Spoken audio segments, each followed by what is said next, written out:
कार्यक्रम सञ्चालिका दिदी नम्रता उप्रेतीजी, नम्र सभापति विषय, सर्वप्रथम त म हामीलाई यस पुण्य कर्ममा सँगसँगै दोहोऱ्याउनको लागि र यस पुण्य कर्ममा हामीलाई अग्रसर बनाए राष्ट्र उदयको कर्ममा हामीलाई निष्ठावान इमानदारिताका साथ अगाडि बढाउनु हुने हाम्रा जरो किलो महाअभियानका सङ्कल्पकर्ता युगद्रष्टा गुरु डाक्टर निर्मलवाडी अधिकारी र गुरुआमा उर्मिला खनाल अधिकारीलाई म नमन गर्न चाहन्छु। एक दम्पतिले राष्ट्रको लागि जुन सङ्कल्प लिनुभयो त्यो सङ्कल्पले आज नेपाल र नेपालीको लागि एउटा सुनौलो बिहानीको उदय बनाएको छ, जसले नेपालमा जुन सङ्कटको अवस्था सिर्जना भएको छ त्यो सङ्कटलाई पार गर्नको लागि एउटा सङ्कल्प दृढ सङ्कल्पित भएर र विशेष गरी राष्ट्रका जो मेरुदण्ड हुन्छन्, जो राष्ट्रका धरोहर हुन्छन्, राष्ट्रका पिल्लरहरू युवा वर्गलाई शिक्षित, प्रशिक्षित र दीक्षित बनाएर नेपाललाई कसरी जित्ने, नेपालको मौलिक प्रतिमानलाई कसरी स्थापित गराउने भनेर जसरी हाम्रा योगद्रष्टा गुरुले हामीलाई तयार बनाउनु भएको छ, अब आउने दिन हामीले सुनौला देखेका छौँ। यसलाई हामी सबैले गहिरो गरी मनन गरौँ त।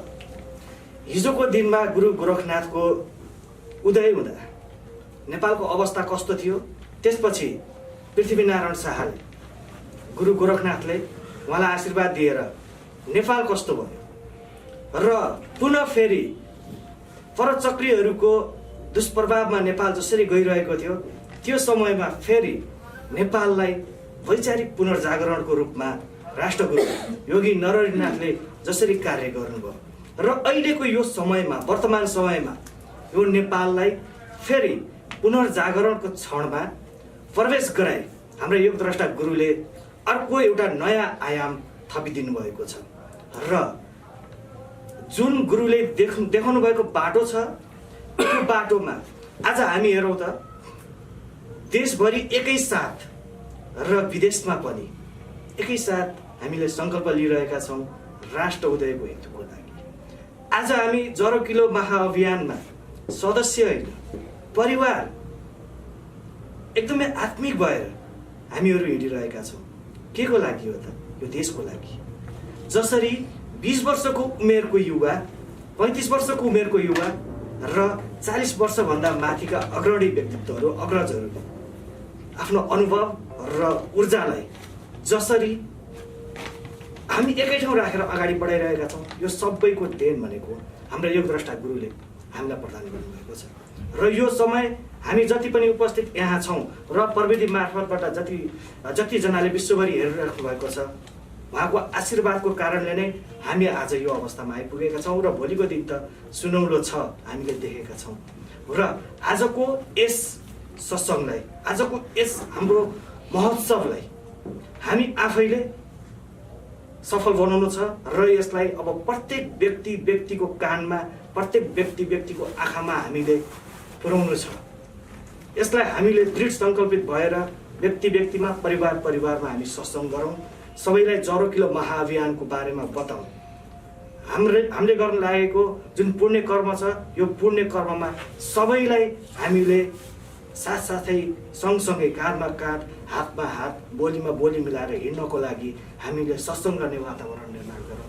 र आज यहाँ उपस्थित हुनुभएका र प्रविधिको मार्फतबाट हामीलाई सुनिराख्नुभएका, विश्वभरिबाट हामीलाई सुनिराख्नुभएका तपाईँ सम्पूर्णलाई म मौलिक जरो किलो पार्टीको केन्द्रीय समिति सदस्य यमन उपाध्यायले हार्दिक स्वागत गर्दछु, पार्टीको तर्फबाट र मेरो व्यक्तिगत तर्फबाट। म धेरै कति पनि नबोली यो पुण्य अवसर जुटाइदिने हाम्रा योगद्रष्टा गुरु डाक्टर निर्मलवाडी अधिकारी र गुरुआमालाई म पुनः नमन गर्दै म यहाँबाट बिदा हुन चाहन्छु। धन्यवाद। जरो किलो महाअभियानको 6औं स्थापना दिवस आज वसन्त पञ्चमीको दिन जरकिलो प्रतिष्ठानको कार्यालय जमलबाट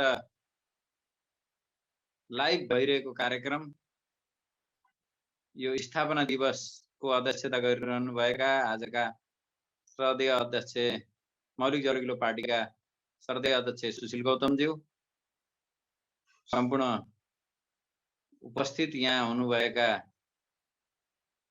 जरकिलो परिवारका सम्पूर्ण मित्रहरूलाई म सर्वप्रथम हार्दिक नमन गर्न चाहन्छु।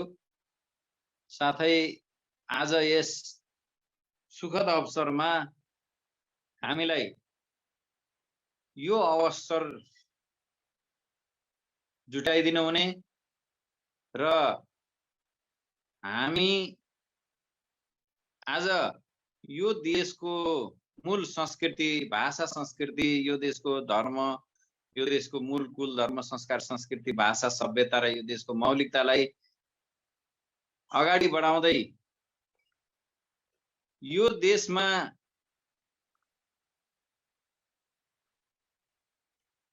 नेपालको पुनर्जागरण गर्न र राष्ट्रोदयको अभियानमा लाग्नको लागि प्रेरणा दिनुहुने श्रद्धेय युगदष्टा गुरु डाक्टर नीलमणि अधिकारी तथा गुरुआमा उर्मिला खनालज्यूप्रति हार्दिक नमन गर्न चाहन्छु। आदरणीय सहृदय मित्रहरू, यो असाध्यै खुसीको कुरो हो कि हामीहरू आज 6औं वर्षमा प्रवेश 6औं वर्ष पार गरेका छौं 2072 सालदेखि यता। र जरकिलो महाअभियान आज एउटा परिवारबाट संकल्पित भएर एउटा ठुलो परिवार बन्न पुगिसकेको छ र यसले देशको शिक्षा तन्त्र, अर्थतन्त्र, कृषि, प्रविधि, धर्म, संस्कृति, भाषा, सभ्यता सबै कुराहरूमा आफ्नो अभिभारा पूरा गर्न र त्यसमा प्रतिमान नै परिवर्तन गर्नको लागि यसको विशिष्टीकृत जरकिलो महाअभियानको विशिष्टीकृत संस्थाको रूपमा मौलिक जरकिलो पार्टी स्थापना भएको पनि झन्डै 8 वर्ष पुग्न लागिरहेको छ। यो अवसरमा सम्पूर्ण मौलिक जरकिलो पार्टी प्रति जोडिनु हुने सहृदय मित्रहरू र यसमा पूर्व मेचीदेखि पश्चिम महाकाली, झापा, भद्रपुरदेखि दार्चुलासम्म अहरात्र फिल्डमा खटिनु हुने सम्पूर्ण आदरणीय मित्रहरूलाई म मौलिक जरकिलो पार्टीको केन्द्रीय उपमहासचिवको तर्फबाट र मेरो व्यक्तिगत तर्फबाट म हार्दिक नमन गर्न चाहन्छु। हामी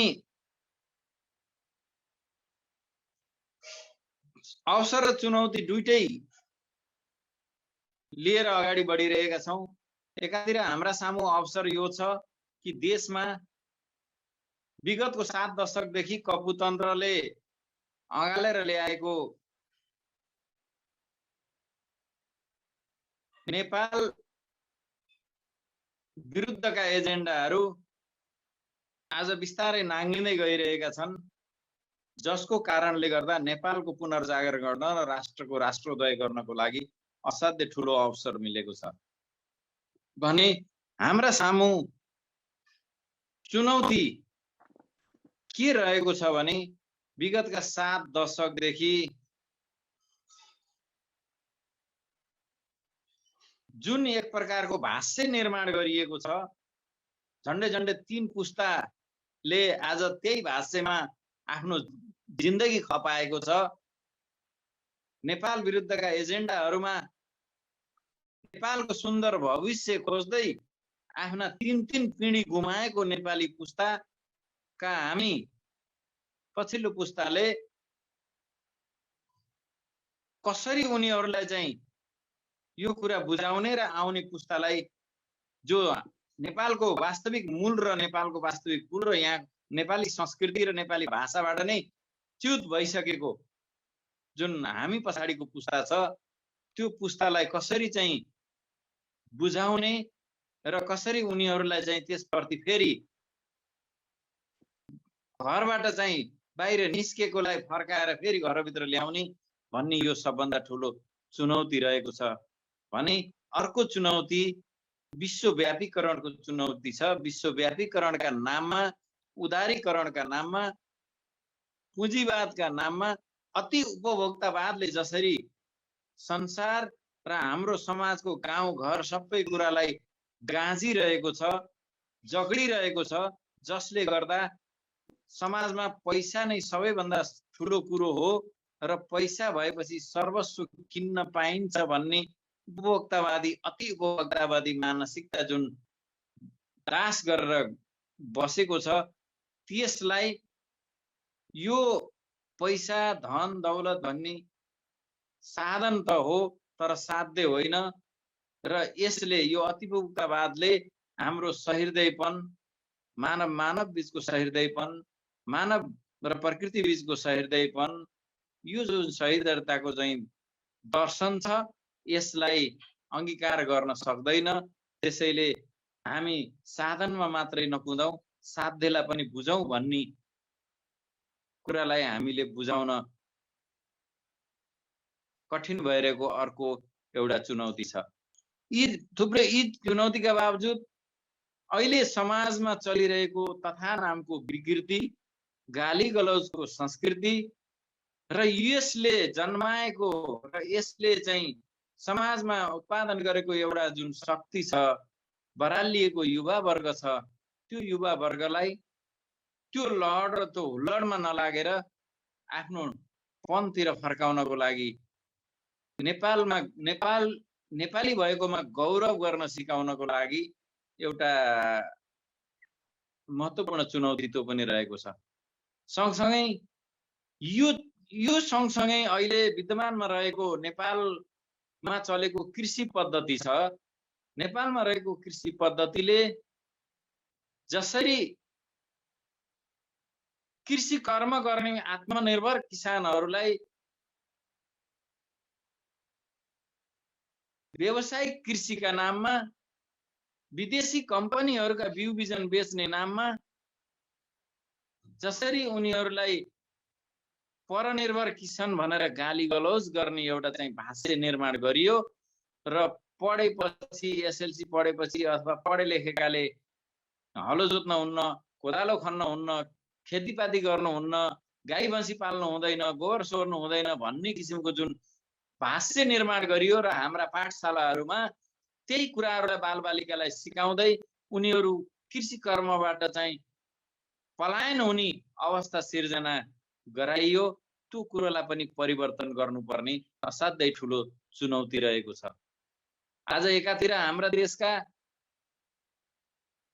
तमाम पहाडतिरका चाहिँ बेसीहरू, खेत खलियानहरू, हाम्रा चाहिँ सम्पूर्ण कृषि योग्य पहाडतिरका कृषि जमिनहरू वर्तमान सरकारकै तथ्याङ्कलाई आधार मान्ने हो भने पनि 55% जमिन बाँझो रहिरहेको छ भने तराईतिरका जमिनहरू, उर्वरा जमिनहरू, भित्री मधेसका चाहिँ उर्वरा जमिनहरू, यी सँगसँगै पहाडका नदीहरूका छेउमा रहेका बेसीहरू, उर्वर बेसीहरू धमाधम शहरीकरणका नाममा प्लटिङ हुँदै गइरहेका छन् र कंक्रिटको ठुलो महासागर, ठुलो कंक्रिटको जंगल, एउटा बन्जर चाहिँ मरुभूमिको रूपमा विकसित जुन भइरहेको छ, यसले नेपालमा हिजो भएको जुन खाद्य आत्मनिर्भरता थियो त्यसलाई चाहिँ निकै संकटमा पारेको छ।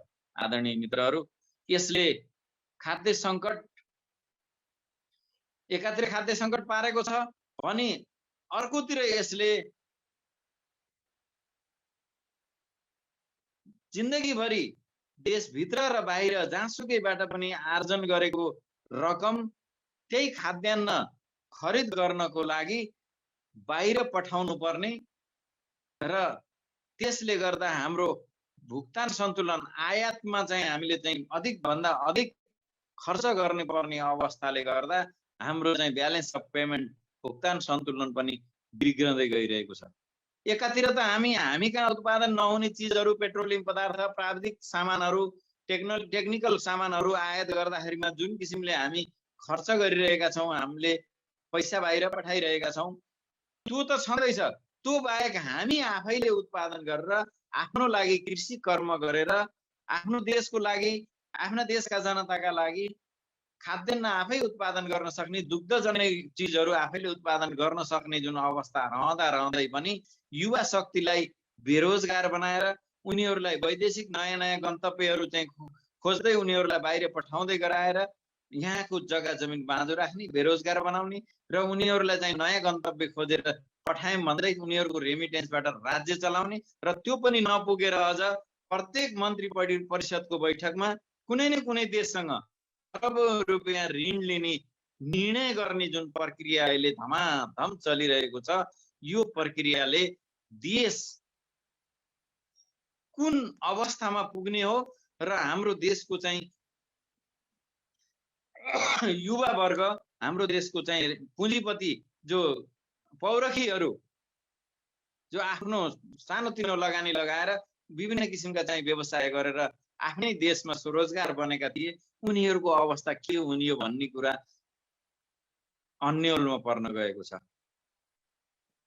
धमाधम कृषिजन्य जमिन मासिनु, बेरोजगारी बढ्नु अनि हाम्रा मूलहरू विकासका नाममा प्रत्येक जनप्रतिनिधिहरूले चाहिँ डोजर किन्ने र आफ्नो मनमर्जी तरिकाले चाहिँ पहाडहरू खोतल्ने र बाटाघाटाका र विकास गर्ने नाममा हाम्रा मूलहरू, चौपारीहरू, जरुवाहरू जहाँबाट हाम्रा मूल फुट्थे, जसले गर्दा सिँचाइ गर्न पुग्थ्यो, ती ठाउँहरू चाहिँ खोतलेर मूलहरू सुकाउनेसम्म काम जसरी गरिँदैछ, विध्वंसको काम गरिँदैछ। यसले हाम्रो 85% पहाड र हिमाल रहेको जुन भाग छ, त्यो भाग त बन्जर बन्न जाँदैछ।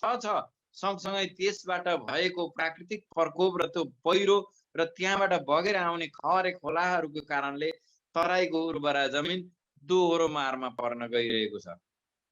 केही खनन माफियाहरू जसले गर्दा त्यो पहिरो गयो भने खोलामा गिट्टी बालुवाहरू तमाम चिज आउँछ, त्यसलाई बेचेर मनग्गे पैसा कमाउँछु भन्नेहरूले त्यसलाई दोहोरो रूपमा प्रयोग गरिरहेका छन् भने त्यसले उब्जाउ किसानहरू र जसले खेतीपाती गर्थे उनीहरूलाई चाहिँ खेत खलिहानहरू ती आएको गेग्रेटोले, त्यो बालुवाले, त्यो पहाड भत्केर आएको चिजहरूले एकातिर उही मूल सुकेको छ, अर्कोतिर बर्खामा आएर खेतहरू पुरिएको छ र बन्जर बनाइरहेको छ। अनि बचे खुचेको टाउन प्लानिङका नाममा, सहरीकरणका नाममा, स्मार्ट सिटीका नाममा घडेरी बनाउने र कित्ता काट गर्ने गरेर सकिँदै गइरहेको छ। यो अवस्थामा नेपाली जनताले कसरी चाहिँ भोलिका दिनमा खाद्य सुरक्षा गर्ने भन्ने निकै ठुलो चिन्ता उब्जेर आएको छ। यस विषयमा जरोकिलो महाअभियानले र मौलिक जरोकिलो पार्टीले, जरोकिलो महाअभियानको विशिष्टीकृत संस्था मौलिक जरोकिलो पार्टीले आफ्नो सहृदय र प्राङ्गारिक कृषि भनेर आफ्नो नीति सार्वजनिक गरिसकेको छ। देशलाई मौलिक कृषि पद्धतिमा जबसम्म लग्न सकिँदैन तबसम्म हामी अन्य कुराहरू मात्र गरेर हामी अगाडि बढ्न सक्दैनौँ भन्ने कुरा मौलिक जरोकिलो पार्टीले पहिल्यै यो कुरोलाई निर्क्योल गरेर नै सबै नीतिहरूभन्दा पहिला नै कृषि नीति उसले सार्वजनिक गरिसकेको छ। यसको अर्थ के हो भने अन्ततः मानिसलाई सबै कुरा भन्दा पहिला चाहिने भनेको उसलाई खाद्य हो। बिहान बेलुका उसलाई घाँसको अवस्था भएन भने त्यसपछि मात्रै उसलाई बास चाहिन्छ। पहिलो प्रायोरिटी उसको घाँस हो, त्यसपछि बास चाहिन्छ, त्यसपछि उसलाई कपास चाहिने हो, त्यसपछि उसलाई चाहिँ त्यसपछि सामाजिक सुरक्षा, अनि त्यसपछि शान्ति सुरक्षा, सामाजिक सुरक्षा लगायतका कुराहरू।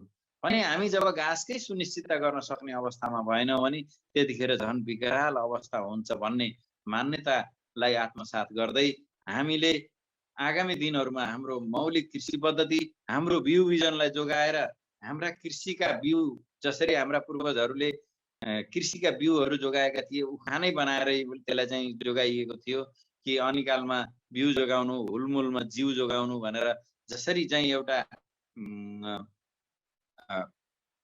भनाइ बनाएर चाहिँ त्यो हस्तान्तरण गरिएको थियो, पुस्ता हस्तान्तरण। त्यसले के हो त भन्दा जस्तोसुकै अनिकाल पर्यो भने पनि बिउ चाहिँ जोगाउनु पर्छ है।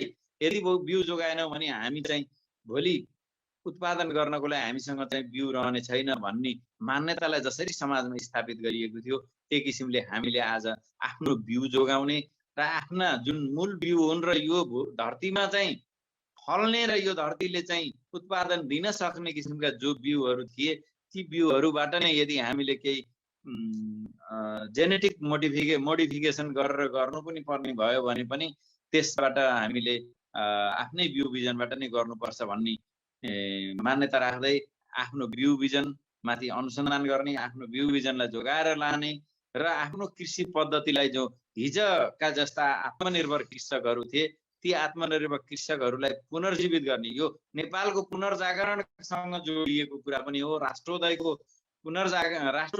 जोडिएको कुरो हो। जब कृषक पनि कृषि क्षेत्र पनि हिजोको जस्तो आत्मनिर्भरतातिर जानेछ, कृषि क्षेत्र पनि हरेक किसानहरू पनि हिजोको जस्तो आत्मनिर्भर भएर आत्मनिर्भर किसान बन्नको लागि उनीहरूलाई चाहिँ जब पुनर्जागरण गरिनेछ र उनीहरूमा पुनर्जागरण आएपछि अनि चाहिँ राष्ट्र खाद्य सुरक्षामा चाहिँ सम्पन्न खाद्य सम्प्रभुताको हकलाई यथोचित रूपमा त्यसलाई चाहिँ पुरा गर्न अग्रसर हुनेछ भनेर हामीले यो राष्ट्रोदयको अभियानमा, नेपालको पुनर्जागरणको अभियानमा कृषिलाई सर्वोपरि राखेर कृषिलाई पनि त्यसमा जोडेर गइरहेका छौँ र यो कुरालाई जगबाट उद्यमशीलताका मार्फतबाट, सामूहिक कृषिका तर्फबाट र त्यसलाई आफ्नो बिउ बिजन जगेर्ना गर्ने अवस्थाबाट र धेरैभन्दा धेरै प्राङ्गारिक कृषि गर्ने मान्यताबाट अगाडि लैजाँदै किसानकै परिभाषालाई समेत फेर्नुपर्छ भन्ने सम्मका कुराहरू अहिले अपरिहार्य भएका छन्। आज केही व्यक्तिहरू, अहिलेका नेताका आसेपासेहरू, व्यापारीहरू, केही उच्च तहका कर्मचारीहरू जो पहुँचमा रहेका छन्, उनीहरूले 2-4वटा गोबी लगाएर 2-4वटा चाहिँ बिरुवा बोट लगाएर एउटा गोठ बनाएर फोटो खिचेर अनि त्यसपछि करोडौं रुपियाँ अहिले अनुदान झ्याम पारिरहेको अवस्था छ। अलिकति छिटो गरिदिनु हुन्छ कि कृपया? त्यही कारणले यसलाई हामीले चाहिँ जागरणको रूपमा, कृषिलाई पनि जागरणको रूपमा सँगसँगै लैजाने कुरा यहाँ भइरहेको छ भन्दै अबका दिनमा हामी समष्टिगत जागरणमा अगाडि बढ्नेछौँ। कृषि, शिक्षा, स्वास्थ्य, अर्थतन्त्र, संस्कृति, भाषा, सभ्यता सबै कुरामा चाहिँ जब पुनर्जागरण हुनेछ त्यसपछि 0 किलो महाअभियानको मुख्य लक्ष्य राष्ट्रोदय हामीले गराउनेछौँ भन्दै आज यस 0 किलो महाअभियानको स्थापना दिवसको अवसरमा सम्पूर्ण सहृदय मित्रजनहरूलाई हार्दिक शुभकामना दिँदै म आफ्नो भनाइ यही अन्त गर्छु। हस्, नमस्कार, जय 0 किलो। आफ्ना बाणीलाई छोटकरीमा राखिदिनु हुनको लागि मौलिक 0 किलो पार्टी केन्द्रीय सदस्य टेकराज कोइरालाजी। नमस्कार। सर्वप्रथम यस सभाका सभाध्यक्ष आदरणीय मौलिक 0 किलो पार्टीका अध्यक्ष सुशील गौतमज्यू, यहाँ उपस्थित मौलिक 0 किलो पार्टीका विभिन्न विशिष्ट व्यक्तित्वज्यूहरू तथा प्रविधिको माध्यमबाट मलाई यहाँ हेरिरहनुभएका, हामीलाई यस कार्यक्रमलाई हेरिरहनुभएका सबैलाई नमस्कार गर्न चाहन्छु। आजको यस विशेष समारोह 0 किलो महाअभियानको स्थापना दिवसको अवसरमा यस विशेष यो संयोग जुराइदिनु हुने आदरणीय युगद्रष्टा गुरु, संकल्पकर्ता युगद्रष्टा गुरु निरमणि अधिकारी तथा उर्मिला खनाल अधिकारीज्यूलाई सर्वप्रथम म नमन गर्न चाहन्छु। उहाँको निर्देशनमा, मार्गनिर्देशनमा हामीहरू यसरी अगाडि बढिरहेका छौँ। यो विशेष ऐतिहासिक अवसरका लागि फेरि पनि नमन गर्दै म आफ्ना केही कुराहरू यहाँ राख्ने अनुमति चाहन्छु। अहिलेसम्मको इतिहासमा पृथ्वीनारायण शाह पछिको इतिहासमा जसरी राणा शासनपछि नेपालमा एकपटक फेरि पनि बौद्ध व्यवस्था आइसकेपछि कस्तो किसिमको विचारधारा बोक्ने भनेर एउटा ऐतिहासिक अवसर थियो। तर त्यस अवसरमा स्थापित भएका पार्टीहरूले आफ्नो मौलिक प्रतिमान सहितको एउटा विचार बोक्ने भन्दा पनि विदेशी विचारधारालाई अगाल्दै विभिन्न काङ्ग्रेस कम्युनिस्टदेखि लिएर राजावादीदेखि लिएर सबैले एउटा विदेशी प्रतिमानकै विचारलाई बोक्दै अहिले यहाँसम्म हामी आइरहेको अवस्था छ। यस अवस्थामा विदेशी विचारहरूकै नै बिगबेगी रहिरहेको अवस्थामा जसरी जरोकिलो महाअभियानको विशिष्ट संस्थाको रूपले मौलिक जरोकिलो पार्टी स्थापना भयो, त्यसले ऐतिहासिक रूपले प्रथम पटक नेपालको आफ्नै मौलिक प्रतिमानमा आधारित विचारधारामा चाहिँ यहाँको राज्य सञ्चालनदेखि लिएर शिक्षा तन्त्रदेखि लिएर सम्पूर्ण कुराहरू सञ्चालन हुनुपर्छ भनेर ऐतिहासिक रूपले प्रथम पटक भनेको सन्दर्भ हो। त्यस सन्दर्भमा जसरी विभिन्न आयामहरूमा मौलिक जरोकिलो पार्टीले स्थापना कालदेखि नै एउटा डिस्कोर्समा आफ्नो एउटा मौलिकताको कुराहरू विभिन्न आयामहरूमा राख्दै आइरहेको छ। यसै सन्दर्भमा जस्तो नेपालको परराष्ट्र सम्बन्धमा पनि अहिलेको विभिन्न समस्याहरू विदेशी सिद्धान्त बोकेर कोही चाहिँ कम्युनिस्टको पिछलगु भएर कोही दिल्लीमा पानी पर्दाखेरि यहाँ छाता ओढ्ने कि बेजिङमा पानी पर्दाखेरि यहाँ छाता ओढ्ने कि अमेरिकामा पानी पर्दाखेरि यहाँ छाता ओढ्ने भनेर जसरी प्रतिस्पर्धा भइरहेको थियो, त्यही सन्दर्भमा मौलिक जरोकिलो पार्टीले चाहिँ नेपालमै आफ्नै जरोकिलो भएको विचार बोक्नुपर्छ भनेर विभिन्न जस्तो अहिले विवाद भइरहेको एमसीसी जस्ता कुराहरू, बीआरआई जस्ता कुराहरू, रिभरलिङ जस्ता कुराहरूमा के गर्ने भनेर कोही चाहिने लिँदाखेरि यो फलानु देश रिसाउला, त्यो लिँदाखेरि फलानु देश रिसाउला, त्यो देशलाई रिजाउनु छ भनेर अहिलेका यहाँका प्रमुख दलहरूले भनिरहँदाखेरि मौलिक जरोकिलो पार्टीले स्पष्ट ढङ्गले नेपालको जरोकिलो बलियो हुन्छ भनेपछि त्यो जरोकिलो बलियो, नेपालको जरोकिलो बलियो पार्ने त्यो कुराहरू लिने, जुन कुराले जरोकिलोलाई कमजोर बनाउँछ त्यो कुरा नलिने भनेर जुन हिसाबले स्पष्ट रूपले आफ्नो नीतिहरू अगाडि ल्याएको छ।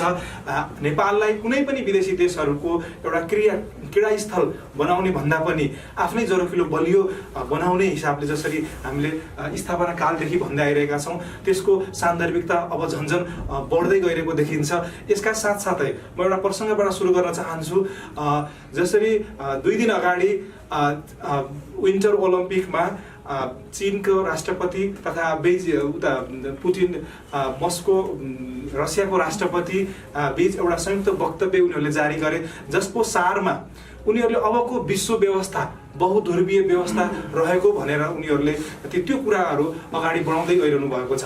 योभन्दा अगाडि शीत युद्धको अन्त्यसँगै जुन रूपमा अमेरिकाले एक किसिमको आफ्नो ग्लोबल हेजिमोनी एक्सर्साइज गर्दै आइरहेको थियो, लिबरल डेमोक्रेसी नै अबको अन्तिम एउटा विचारधारा हो भन्ने हिसाबले जुन हिसाबले उनीहरूले भन्दै आइरहेका थिए पश्चिमाहरूले, त्यो अब सान्दर्भिक अथवा त्यो मात्रै अब यहाँको विश्वमा चाहिँ त्यो मात्रै एउटा अर्थ राजनीतिक व्यवस्था होइन भन्ने कुराहरू रुस तथा चीनले संयुक्त वक्तव्य मार्फत उनीहरूले त्यो कुराहरू अगाडि बढाएका छन्।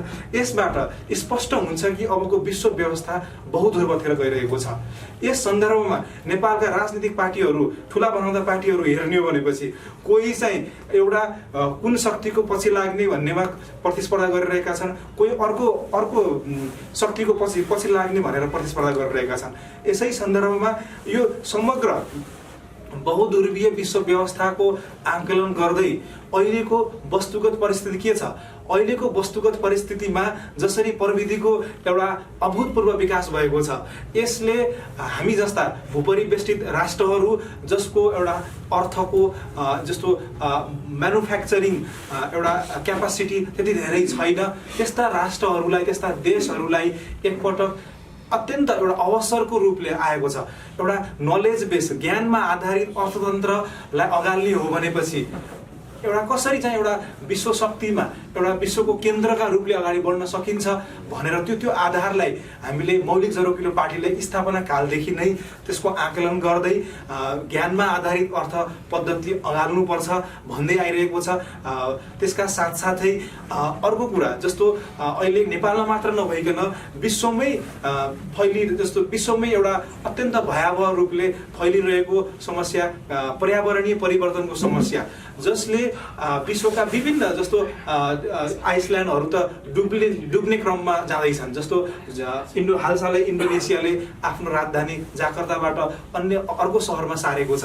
यसरी कति 50-60 वर्षपछि मालदिप्सको पनि त्यस्तै अवस्था आउने देखिन्छ। त्यसरी पर्यावरणीय परिवर्तनले जुन हिसाबले नेपाललाई मात्र होइन एउटा विश्वलाई नै एउटा समस्या पारिरहेको छ, त्यसका साथसाथै अर्को जस्तो नस्लका आधारले राज्य निर्माण गर्ने एउटा पश्चिमी पद्धति थियो, वेस्टफालिया ट्रिटी पछिको जुन पद्धति थियो, त्यसको समस्याले जस्तो हाम्रै छिमेकी देशहरू पनि टुक्रिए।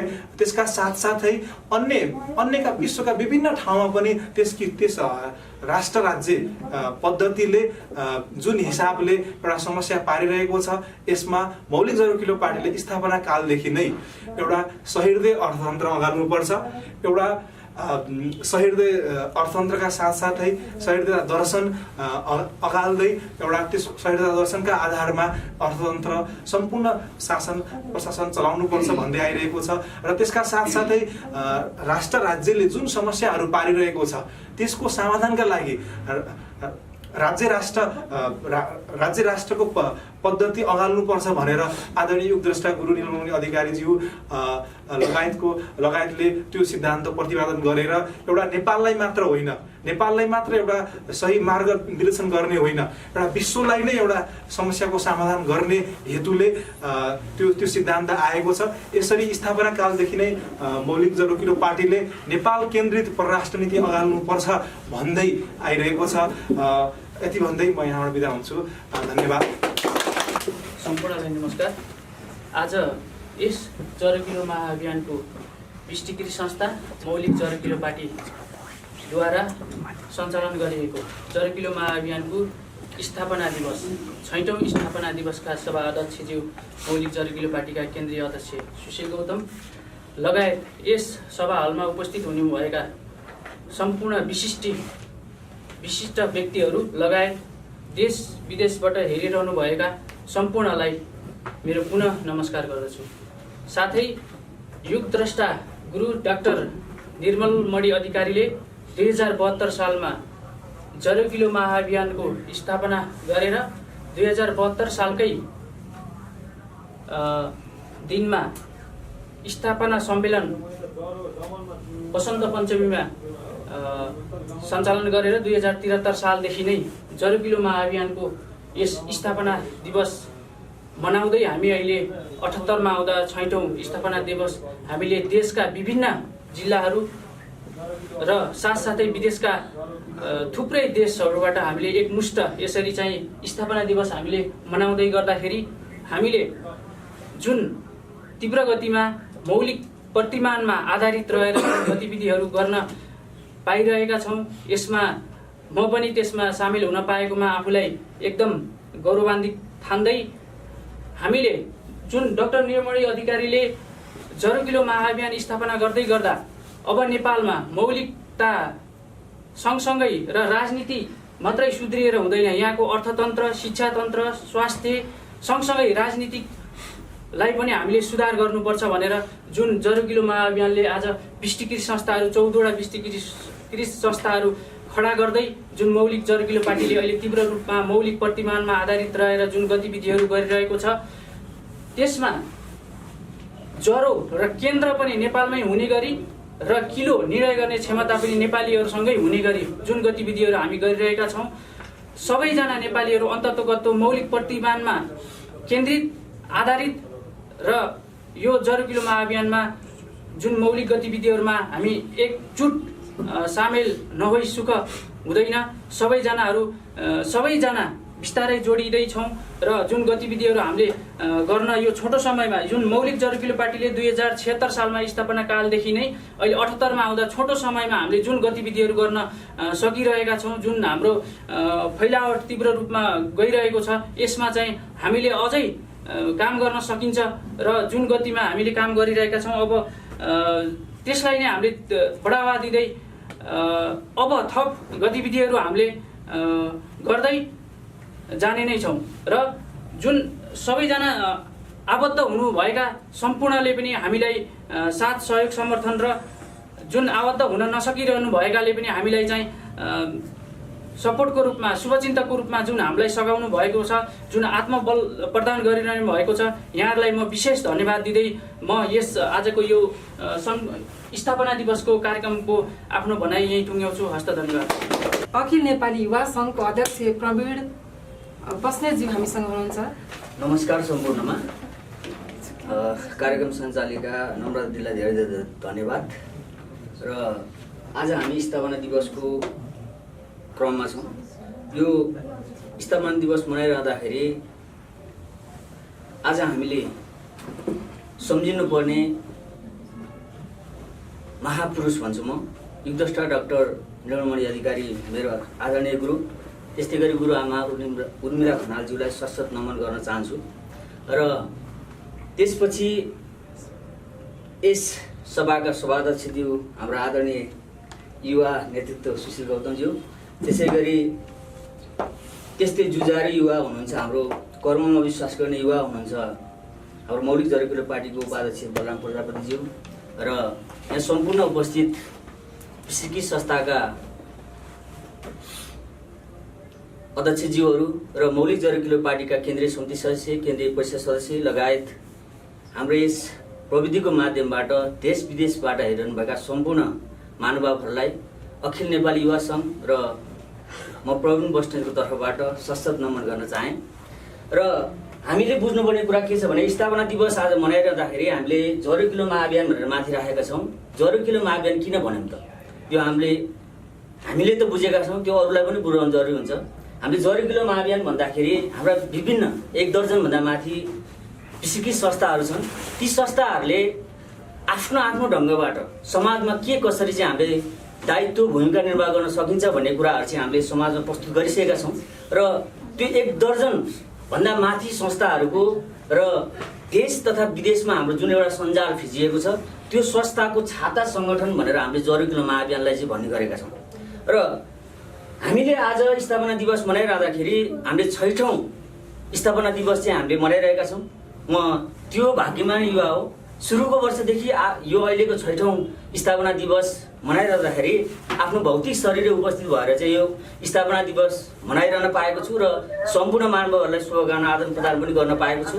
र त्यस्तै गरी हामीले बुझ्नु पर्दाखेरि सम्पूर्ण हामीले यो 1 दर्जनभन्दा माथि विशिकी संस्थाहरू चाहिँ हामीले गठन गरिसक्दाखेरि पनि हामीलाई त्यतिले मात्र नपुगेर ती संस्थाहरूले त आफ्नो क्षेत्रबाट कार्यहरू गरिरहेका छन्, तर हामीले कुनै पनि एउटा समुद्र दूषित समुद्रलाई सफा गर्नु छ भने त्यसको मूललाई नै सफा गर्नुपर्छ भन्ने जुन एउटा निष्कर्षमा पुगेर हामीले एउटा मौलिक जरुकिलो पार्टी भनेर हामीले चाहिँ एउटा दर्ता गऱ्यौँ। जुन दर्ता गरेको दिनदेखि नै आज हामीले नेपालमा भनिरहेका छौँ कि हाम्रो नेपालमा चाहिँ मात्र 2टा पार्टी छन्। त्यो भनेको एउटा मौलिक धारको पार्टी जरुकिलो पार्टी र अरू भनेको कपुतन्त्र पार्टी हो। ती पार्टीहरूलाई ढ्याङ्ग्रो बनाउन चाहिँ हामीले सुचारू गरिसकेका छौँ र तिनीहरूलाई आजको मुटुमा ढ्याङ्ग्रो ठोकिरहेको अवस्था छ। त्यसैले त्यो किन भनिरहेका छौँ, त्यो साहस, त्यो आँट र तिनीहरूलाई किन त्यो भइरहेको छ भन्दाखेरि हामीले उनीहरूसँग तुलनात्मक रूपमा हेर्ने हो भने पनि हर क्षेत्रमा, चाहे राजनीतिक क्षेत्रमा होस्, आर्थिक क्षेत्रमा होस्, सामाजिक क्षेत्रमा होस्, शिक्षा क्षेत्रमा होस्, स्वास्थ्य क्षेत्रमा होस् र हामीले गर्ने कार्य र मोडालिटीको क्षेत्रमा हेर्ने हो भने तिनीहरूभन्दा हामीले हरेक क्षेत्रमा डिफेन्ड गरेका छौँ। हामीले एक चुनौतीको साथ भन्न सक्छौँ। उनीहरूले आज मानिरहेका शिक्षा पद्धति भनेको मेघालयको शिक्षा पद्धति हामीले भनिरहेका छौँ गुरुकुल शिक्षा पद्धति हुनुपर्छ भनेका छौँ। उनीहरूले मानिरहेका अर्थतन्त्र भनेको पुँजीवादी अर्थतन्त्र नै सर्वश्रेष्ठ हो भनेर भनिरहेका छन्। हामीले सर्वोदय अर्थतन्त्र भनेर आइरहेका छौँ र उनीहरूले भनेका छन् आज जति पनि राजनीतिहरू व्यवस्थाहरू चल्नुपर्छ भने ती भनेको आज गान्धी, माओ, लेनिन जुनसुकैका फोटोहरू आज पूजा गर्छन् भने आज हामीले त्यो होइन, हामीले मौलिक संहिता दर्शनमा आधारित राज्य राष्ट्र सिद्धान्तलाई नै हामीले चाहिँ मान्नुपर्छ भनेर भन्छौँ। आज भन्ने गरेको छ, आरोप पनि लगाउने गरेका छन्। कतिपय व्यक्तिहरूले भन्ने गरेका छन् कि व्यक्ति पूजक मौलिक जरुरीको पार्टी हो। व्यक्ति पूजकै भन्छौँ हामीले, किन भन्दाखेरि विदेशी सिद्धान्तको गुलाम भएर लेनिन, मार्क्स र माओको र गान्धीका फोटो झुन्डाएर पूजा गर्नुभन्दा डाक्टर निरमणि अधिकारको फोटो झुन्डाएर हामी पूजा गर्नलाई त्यो गर्व अहिले ठान्दछौँ। हामी गर्छौँ नै, हामी व्यक्ति पूजा भन्नुहुन्छ त्यो पनि हो। त्यस कारणले हामी के भन्छौँ भन्दाखेरि आज हामीले समग्र रूपमा भन्नुपर्दाखेरि, किनभने हरेक क्षेत्रमा आउनुहोस्, तपाईँहरूसँग वैचारिक दृष्टिकोणले भन्नुहुन्छ भने वैचारिक दृष्टिकोणले र पार्टीको संरचनाको हिसाबले हेर्नुहोस् यस्ता युवा र हामी जस्ता युवाले यो पार्टी हाँकिरहेका छौँ भने हामी त्यो सङ्गठन हिसाबले तपाईँहरूलाई चुनौती दिन चाहन्छौँ। र कार्यगत श्रेणीमा हेर्नुहुन्छ भने आज ढुङ्गा मुढा चक्काजाम के अरे टायर बाल्नेलाई मात्रै तपाईँहरूले आफ्नो चाहिँ एउटा राजनीतिक दलको भन्नुहुन्छ भने हामीले त्यो नगरिकन पनि हाम्रो वैचारिक दृष्टिकोणले हामीले आज देश तथा विदेशमा हाम्रो चाहिँ सञ्जाल फैलाउन हामीले सफल भएका छौँ। त्यस कारणले हामी आज के भन्छौँ भने यो आँट, यो भरोसा, यो ऊर्जा जुन हामीलाई प्रदान भएको छ, आज डाक्टर युगदर्शक डाक्टर निरमणि अधिकारीको जुन एउटा मार्गदर्शन छ, आज उहाँलाई नै हामी अरू कबुतन्त्री पार्टीहरूको सिद्धान्तलाई अवलम्बन गर्ने उहाँलाई नै हामीले युवा भन्नुपर्छ। जम्मा 44 वर्षको मान्छे हुनुहुन्छ, उहाँले आजलाई नेपालमा मात्र नभएर नेपालको एउटा व्यक्तिलाई मात्र नभएर नेपाली समाजलाई मात्र नभएर विश्वलाई आफ्नो बसमा राख्न सफल हुनुभएका छ। विश्वले उहाँलाई पुग्छ भने हामी नेपालीहरू पछि पर्छौँ भने यो त नेपालीको साझा घर हो। आउनुहोस्, हामी तपाईँहरू सम्पूर्ण नेपाललाई चाहिँ स्वागत गर्न चाहन्छौँ। यो तपाईँहरूकै घर हो, किनकि आज पनि भोलि पनि तपाईँहरू नआइकन सुखै छैन, किनकि यो त महायज्ञ हो। हामीले भनिरहेका छौँ महायज्ञ हो। महायज्ञमा चरु हाल्नको लागि विभिन्न वस्तुहरूको प्रयोग भएको जस्तै यो महायज्ञलाई सफल बनाउनलाई हरेक नेपालीको, हरेक व्यक्तिको, हरेक धर्मको, हरेक जातिको चाहिँ चाहिन्छ। आज हेर्नुभयो भने तपाईँको विदेशी सिद्धान्त मानेर विदेशीको गुलाम लागेर विदेशीको चाहिँ मानव खाएर आज देशमा चाहिँ जातीय द्वन्द्व भड्काउने, देशमा धार्मिक द्वन्द्व भड्काउने जस्ता कार्यहरू तपाईँहरूले गरिरहेको छ। होइन, हामीले त्यो गर्न हुँदैन। नेपाली हौँ हामी, सहिष्णुता भाव बोकेर हिँड्नुपर्छ। जुनसुकै धर्म माने, आज मौलिक धर्म हिन्दू, बौद्ध, जैन, किराँत माने जुनसुकै धर्म होस्, जुनसुकै जात जाति होस्, आफ्नो जात जातिको आफ्नो त्यसमा चाहिँ आफ्नो विविधतालाई चाहिँ हामीले स्वीकार्दै आज धर्म परिवर्तनको नाम होस्, आज एउटा इङ्ग्लिस बोलेको नाममा चाहिँ महान हुन्छ भने त्यो होइन। आफ्नो मातृभाषा, आफ्नो भाषालाई चाहिँ हामीले गौरवको साथ लिएर चाहिँ हामी विश्वमा परिचित हुन सक्छौँ भन्ने कुरो जुन हामीले दिइरहेका छौँ त्यो नै हाम्रो जित हो। एक किसिमको हाम्रो अठोट हो, त्यो हामीले सक्छौँ। र आज पनि भन्छु, यो स्थापना दिवसको उपलक्ष्यमा म सम्पूर्ण नेपाली दाजुभाइ तथा दिदीबहिनीलाई के आग्रह गर्न चाहन्छु भने तपाईँहरूले हरेक कुरालाई चाहिँ निर्छिर विवेक भएर मूल्याङ्कन गरिदिनुहोस् र त्यसपछि पनि तपाईँहरूलाई चित्त बुझ्दैन भने आउनुहोस्, शङ्का गर्नुहोस्, तर पनि शङ्का गरेर यो पार्टीमा लाग्नुहोस् र यो हाम्रो महाअभियानमा लाग्नुहोस्। र तपाईँलाई त्यति बेर पनि चित्त बुझेन भने ठिक छ, हामीलाई यो चित्त बुझेन भनेर तपाईँहरूले राय सुझाव सल्लाह दिएर जानुहोस् भन्दै म सम्पूर्ण नेपाली दाजुभाइ तथा दिदीबहिनीहरू र देश तथा विदेशमा रहनुभएका नेपाली दाजुभाइ तथा दिदीबहिनीहरूलाई झरेकिलो महाअभियानको स्थापना दिवसको हार्दिक शुभकामना व्यक्त गरी मेरो केही शब्द। अब अगाडि कार्यक्रमलाई बढाउने क्रममा यस्तै अर्को मौलिक जरोकिलो पार्टीको अर्को सङ्घ छ हामीसँग, अखिल नेपाली विद्यार्थी सङ्घका अध्यक्ष भुवन खत्रीज्यूलाई यस मञ्चमा आएर आफ्ना भावनाहरू प्रस्तुत गरिदिनु हुनको लागि म स्वागत गर्न चाहन्छु। नमो सभापति भेट्छ, सम्पूर्ण प्राविधिकबाट हेरिराख्नुभएका र यहाँ प्रत्यक्ष उपस्थित हुनुभएका सभालाई र सभापतिलाई नमन। म आज यो 2078 साल 6औं झरेकिलो महाअभियानको 6औं जुन स्थापना दिवसको कार्यक्रममा हामी आज छौँ। म यहाँ 2075 सालमा जोडिएर अहिलेसम्म आइपुग्दा 3वटा स्थापना दिवस मनायो र त्यति बेला म एउटा सामान्य जिज्ञासुको रूपमा यहाँ आएको थिएँ र अहिले म यहाँको जुन विधि छ, यहाँको जुन नेपालको मौलिकतालाई बुझेर जुन किसिमको दर्शन, जुन किसिमको सिद्धान्त, जुन किसिमको प्रतिमान हुनुपर्छ भनेर हामी अघि बढिरहेका छौँ, त्यसले नेपालको मौलिकतालाई कसरी समातेको छ र अहिलेको वैश्विक रूपमा जस्तो किसिमको विश्व छ त्यसलाई कसरी सम्बोधन गर्न सक्छ भनेर जसरी व्याख्या गरेको छ, त्यसले नेपाललाई मात्र नभएर सारा विश्वलाई नै एक किसिमको एउटा नयाँ ढाँचामा लानलाई एकदमै आवश्यक जुन थियो त्यसलाई सम्बोधन गरिरहेको जुन यहाँको दर्शन सिद्धान्त वाद मत प्रतिमान जुन छ त्यसलाई मैले यहाँ आएर सिक्न पाउँदा र अहिले आफै कुनै एउटा जरकिलो महाअभियानबाट रहेको विशिष्टीकृत संस्था मौलिक जरकिलो पार्टी जुन छ त्यसको पनि विशिष्टीकृत रूपमा विद्यार्थीहरूलाई लक्षित गरेर खोलिएको सङ्घ अखिल नेपाली विद्यार्थी सङ्घको नेतृत्व जुन गर्न पाउँदा एकदमै हर्षित छु, एकदमै उल्लासित छु र अहिले जुन विदेशमा सुरु भएका गथार्थ भइसकेका जुन किसिमको दर्शन छ, जुन किसिमको सिद्धान्तहरू छन् त्यसको वैचारिक जालमा विद्यार्थीहरू फसिरहेका छन्, फसाइरहेका छन्।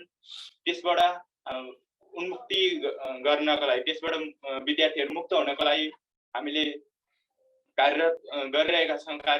त्यसकै लागि नै विद्यार्थी सङ्घको आवश्यक परेको हुनाले त्यस किसिमको त्यो वैचारिक जालबाट मुक्ति दिलाउनको लागि हामीले विभिन्न कार्यक्रमहरू गर्दै आएका छौँ र म 3 वर्षसम्म जोडिँदाखेरि मैले पनि विभिन्न विद्यार्थीहरूसँग, मेरा साथीभाइहरूसँग कुरा गर्दाखेरि उनीहरूले त्यो एकदमै कहाँ फसिरहेको ठाउँबाट होइन हाम्रो जुन सिद्धान्त छ, राज्य राष्ट्र सिद्धान्त राजनीतिक रूपमा भन्दा शरीरता दर्शन कुराहरू गर्दाखेरि उनीहरूले हामीले पहिल्यैदेखि पनि वेदमा विज्ञान छ भनेर हामीले वेदमा अथवा पूर्वीय दर्शनमा विज्ञान छ भनेर त हामीले गफ गर्दाखेरि पनि जुन कुरा हामीले त्यहाँ भेट्न नसकिरहेको थियो त्यसलाई अहिले यहाँ आएर हामीले जुन राज्य राष्ट्र सिद्धान्तको कुरा गर्छौँ, शरीरता दर्शनको कुरा गर्छौँ र स्थितिगत्यात्मक जुन सिद्धान्त छ त्यसबाट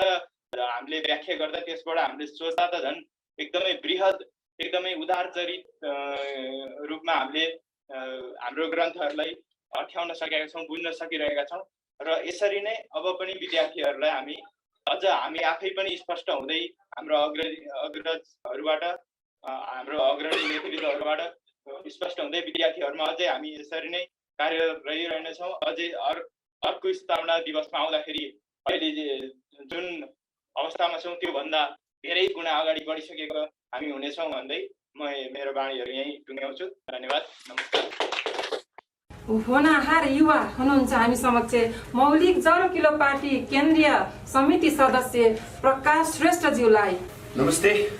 आज यस सभामा उपस्थित हुनुभएका आदरणीय सभापतिज्यू, पार्टीका मौलिक जरकिलो पार्टीका केन्द्रीय अध्यक्षज्यू, पार्टीका केन्द्रीय उपाध्यक्षज्यू, विभिन्न जरकिलो महाअभियानका विश्वकृत संस्थाका पदाधिकारीज्यूहरू, अग्रणी अभियन्ताहरू र सहृदय मित्रहरू, आज जरकिलो महाअभियान स्थापना दिवस भनेर जो स्थापना दिवस भन्यो यसको भित्र बडो गहन दर्शन छ। यहाँनिर म अझै पहिलातिर लैजान्छु। ज्योतिष गणना भन्ने अधिकांश मान्छेहरूले कस्तोसम्म पनि लियो भने सुमेरमा चाहिँ पहिलो ज्योतिष गणना भयो भन्यो। त्योभन्दा अझ पछाडि जन्मेका मान्छेहरूले पनि पाइथागोरसदेखि लिएर तपाईँको चिजेबस्कीहरू जस्ता मान्छेहरू लिएर त्यस्तै आएर तपाईँको यो स्विस प्यारालिसिस भन्ने एकजना चिकित्सक, पश्चिमको चिकित्सकले चाहिँ के भन्यो भने यो ज्योतिष गणना भन्ने जो चिज छ त्यसमा केही कुरा महत्त्वपूर्णता देखे। अब यो ज्योतिष गणनाको पहिले यो मानव सृष्टिदेखि नै यो चिज छ यो दिन हेर्ने, यो यसको त्यो खगोलको अवधारणा हेर्ने त्यो पहिलेदेखि छ। आज पनि फ्रान्समा खरबौँ डलर यसमा पैसा कमाइन्छ अरे, अमेरिकामा अरबौँ डलर यसमा पैसा कमाइन्छ। अझै पनि त्यसको पश्चिममा पहिलोचोटि ज्योतिष गणनालाई लिएर लगभग 300 वर्ष अगाडि यही ज्योतिष गणनाले त्यहाँको युनिभर्सिटीको ढोका फोरेर भित्र छिरेछ। यसमा बडो गहन चिन्तन छ। त्यस्तै कुरा एकजना स्विस प्यारालिसिस भन्ने एकजना नामको यो चिकित्सकले चाहिँ के भनेको थियो भने मान्छे बिरामी हुन्छ यसको कारण त्यो खाना र ऊ मात्र होइन है, यसको खगोलीय चिन्तनमा पनि प्रभाव रहन्छ भन्ने कुरा उनले देखे। अनि उसले एउटा अवधारणा निर्माण के गर्यो भने जो बिरामी आउँछ उनले चाहिँ त्यसलाई औषधि खुवाउनुभन्दा अगाडि त्यसको जन्म कुण्डली हेर्थे उनले, ताकि त्यसको नक्षत्र कस्तो छ त्यो पत्ता लगाओस् र उसको मानव जिसमा एउटा त्यो ऊर्जाको झङ्कार हुन्छ नि, त्योसँग जब उनले खगोलीय नक्षत्रको सम्बन्ध जोड्न सक्थे नि, मान्छे आफै सदाका लागि त्यो सन्चो हुन्थ्यो क्या त्यति बेलामा। अनि उसले कस्तो कस्तो बिरामीहरूलाई पनि, जसले हस्पिटलले त्यो एकदम मान्छेहरू हुन्छ नि, कसैले पनि ल अब त मर्छस् भन्छ नि, त्यस्तो मान्छेलाई पनि उपचार गर्न त्यो सम्भव भएको थियो त्यो बेलामा। भनिसकेपछि यहाँनिर के गरिरहेको छ भने खगोलको महत्त्वपूर्णता के र त्यसले मानव जीवनमा पार्ने प्रभाव छ नि, हो त्यसको बारेमा अब म आएँ है। अर्को चिजिबस्की भन्ने मान्छेले के गरेको थियो भने मान्छेको जीवनमा रोग व्याध लडाई युद्ध क्रान्ति कहिल्यै निमित्यान्न हुन्न। मान्छेको इतिहासमा जहिले रहिरहने हो है, कोही 10 वर्षकोमा होला, कोही 60 वर्षकोमा होला, कोही 80 वर्षकोमा होला, कोही 100 वर्षकोमा होला, कोही 1000 वर्षको त्यो रिपिटिसनमा आउला, तर युद्ध भइरहेको छ भने त्यसलाई प्रमाण खोज्यो त्यति बेलाको रसियन सरकारले। उसले 700 वर्षको प्रमाण दिए यो छ भनेर, मेटाउन असम्भव थियो। फेरि त्यहाँनिर अर्को क्वेसन, अर्को एउटा फेरि त्यस्तै आएर यो ब्रह्म रसायन भन्ने कुरा त्यति बेलामा युनिभर्सल केमिस्ट्री भनेर यो त्यति बेलाको मैले नाम ठ्याक्क बिर्सेँ, पाइथागोरसले चाहिँ प्रस्तुत गरेका थिए। यहाँनिर सबै अवधारणा हेर्ने बेलामा त्यो दिन विशेष दिन हुन्छ नि, त्यसको बडो महत्त्व हुँदो रहेछ। अझ हामी पूर्वमातिर आउँ त, पूर्वमा त झन् कति पुरानो होइन, पूर्वीय सभ्यतामा त कति पुरानो। ऋग्वेदमा हामी त त्यो सृष्टिको सुरुवातदेखि नै भन्छौँ, ऋग्वेदमा 95,000 वर्षको खगोलको नक्षत्रको बारेमा वर्णन छ ऋग्वेदमा। यो स्थितिलाई हेर्ने बेलामा तिलकमानले है, त्यति बेलामा यो लोकमान तिलकले चाहिँ ऋग्वेद कम्तीमा पनि 95,000 वर्षको हुनुपर्छ भनेर जो प्रस्तुत गरे, यहाँनिर कुरा छ। त्यसबाट हामीले यदि अवधारणागत रूपमा हेर्ने बेला खगोलको बडो महत्त्व रहेछ नि। नेपालको मौलिक चाडपर्वलाई हेर्ने भने, चाहे त्यो नेवारी हो, चाहे त्यो मगरको होस्, अथवा मान्ने कुरालाई हेर्ने हो भने हामीले मनाउने दिन हुन्छ। त्यो दिन भनेको विशेष त्यो साधारण रूपमा आएको दिन होइन, हामीले मनाउने दिन भनेको त्यो खगोलमा यस्तो त्यसलाई कन्स्टेलेसन्स अवधारणा के कस्तो नक्षत्रमा हुन्छ त्यसले हामीलाई पार्ने प्रभाव हो है भनेर हामीले त्यो दिनलाई विशेष त्यो आध्यात्मको जगतको उत्थानको लागि, धर्मको लागि होइन, आफ्नो तन्त्रको मन्त्रको यन्त्रको हरेक चिजलाई सुचारू गर्नको लागि त्यो दिन हामीले विशेष चिनिरहेको दिन हो भने आज म पोइन्टमा आएँ है। अब आज जरोकिलोले स्थापना गर्न ल्याएको दिन माघ शुक्ल पञ्चमी वसन्त पञ्चमी छ नि, यो बडो महत्त्वपूर्ण दिन हो, आफैमा बडो महत्त्वपूर्ण दिन हो। यो अति वैज्ञानिक छ भन्ने कुरा पनि भयो र यहाँ कुनै पनि कार्य सुचारू गर्दा यसले चाहिँ बडो फलुफाप हुन्छ, बडो सफलता हुन्छ भन्ने अवधारणा पनि हो। आदरणीय युगदस्ता गुरुले आजको दिनलाई स्थापना दिवस त्यत्तिकै मनाइएन, मानव अधिकार दिवस, महिला दिवस भनेर मनाइन्छ नि, यस्तो दिवस होइन। यो बडो महत्त्वपूर्ण, बडो दर्शन, बडो ज्ञान जोडिएको दिवस हो यो। त्यसकारण आज हामीले जो एउटा त्यो कतै मान्छे व्यक्तिहरूले हल्का फुल्का रूपमा पनि ल्याइरहेको हुन्छ कि यो शुक्ल पञ्चमी तिमीहरूले मेटाउनको लागि बडो त्यो तिमीहरूले यस्तो राख्ने, सङ्कल्प दिवस चाहिँ घटस्थापनामा राखेर घटस्थापनाको महत्त्व त्यो गराउने, उसलाई घटस्थापनाको दिनको त्यो कस्तो प्रभाव छ नि थाहै छैन उसलाई त पक्कै मिच्न लाग्यो भन्छ। हाम्रो आधार के छ, युगदृष्टा गुरुले गरेको त्यो घटस्थापनामा सङ्कल्प लिएपछि त्यो जड बन्छ भन्ने कुरा त्यहाँ देख्नु भएको रहेछ। आज त्यही स्थापना दिवसमा जब हामीले यसमा जरो कार्यौँ भने यो ज्ञानको रूपमा मात्र होइन, खगोलले पनि अटोमेटिक हामीलाई त्यति प्रभाव पार्छ।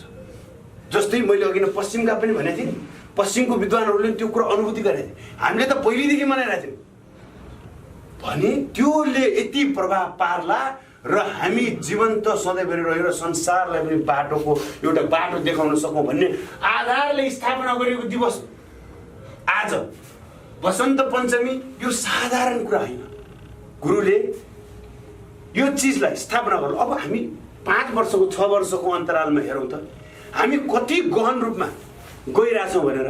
हामीभन्दा 70 वर्ष पुराना, हामीभन्दा 40 वर्ष पुराना, हामीभन्दा 35 वर्ष पुराना राजनीतिक दललाई हामीले आज ठ्याक पारिरहेछौँ। र सङ्गठनमा होइन होला, विचारमा यदि हामीहरूले हेर्ने हो भने नेपालका कुनै पनि पार्टी, त्यो भने के संसारका कुनै पनि पार्टीलाई भने हो नि, नेपालका कुनै पनि पार्टी भन्नुको मतलब संसारमा जे पार्टी छन् यहाँ त छ नि, काङ्ग्रेस यहाँ पनि छ, इन्डियामा पनि छ, उता पनि छ होइन, रिपब्लिकन भनेर यो लोकतन्त्रवादीहरू भनेर पश्चिममा पनि छन्, यहाँ पनि छन् भनेपछि यहाँको त्यसको प्रतिनिधि पात्र हो नि यहाँको पार्टी त, विचार बोकेको एउटा प्यादा एउटा प्रतिनिधि हो नि। यसलाई टक्कर दिन सक्छौँ भने संसारको ज्ञान प्रणालीलाई पनि हामीले टक्कर दिन सक्दो रहेछौँ। यो हाम्रो तागत यहाँदेखि आएको, यो साधारण कुरा होइन। त्यसकारण आज हामीहरूले यदि अध्ययनलाई पनि हेर्ने हो भने, बढाउने हो भने, अहिले हेरौँ त साधारण एउटा खालको पार्टीहरू चलिरहेछ, उसले हाम्रो कुरा काट्नै सकेका छैन, उसले हाम्रोभन्दा बेगरका कुराहरू गर्नै सकिरहेको छैन। यसको कारण हामी जो घनीभूत रूपमा अगाडि बढिरहेछौँ, आज लुम्बिनी प्रदेशलाई हेरौँ, सुदूरपश्चिमलाई हेरौँ होइन, आज 1 नम्बर प्रदेशलाई हेरौँ, नेपालका समग्र सबै प्रदेशलाई 7 प्रदेशलाई हेर्नु पर्यो भने हामीभन्दा 10-15 वर्ष अगाडि फुल्याएका पार्टीहरूभन्दा अग्रणी भएको कारण के? विचार त छ, स्थापनामा कस्तो दिनमा हामीले सुरुवात गरेका छौँ, खगोलको चिज हामीसँग त्यो तागत पनि छ। एक दिन यो तागत यस्तो महत्त्वपूर्ण बनेर जानेछ कि हामीहरूले संसारलाई नेतृत्व गर्नेछौँ। यो त्यत्तिकै बनेको कुरा होइन। त्यसकारणले मैले आज यो दिनलाई सम्झँदै गर्दा म जरुकिलो महाअभियानमा आबद्ध भइसकेपछि यदि हेर्ने हो भने हामीले बडो ठुला कामहरू त्यो स्रोतको अभावतामा पनि, त्यो साधनको अभावमा पनि हामीहरूले ठुला कामहरू गर्न सकेको स्थिति छ। त्यसकारण सम्पूर्ण व्यक्तित्वहरूलाई मैले आजको यो स्थापना दिवस जरुकिलो महाअभियानको स्थापना दिवस छ, यो स्थापना दिवस साधारण त्यो एउटा सुरुवात गरेको दिन मात्र होइन, यो भित्र बडो गहन चिन्तन छ, यो भित्र बडो गहन दर्शन छ, यो भित्र बडो गहन विज्ञान छ। यसले हामीलाई यसरी डोराएको छ कि हामी छुट्छु भनेर पनि छुट्दैनौँ, अरूले नहेर भन्ने पनि नहेर्न पनि सक्दैनौँ।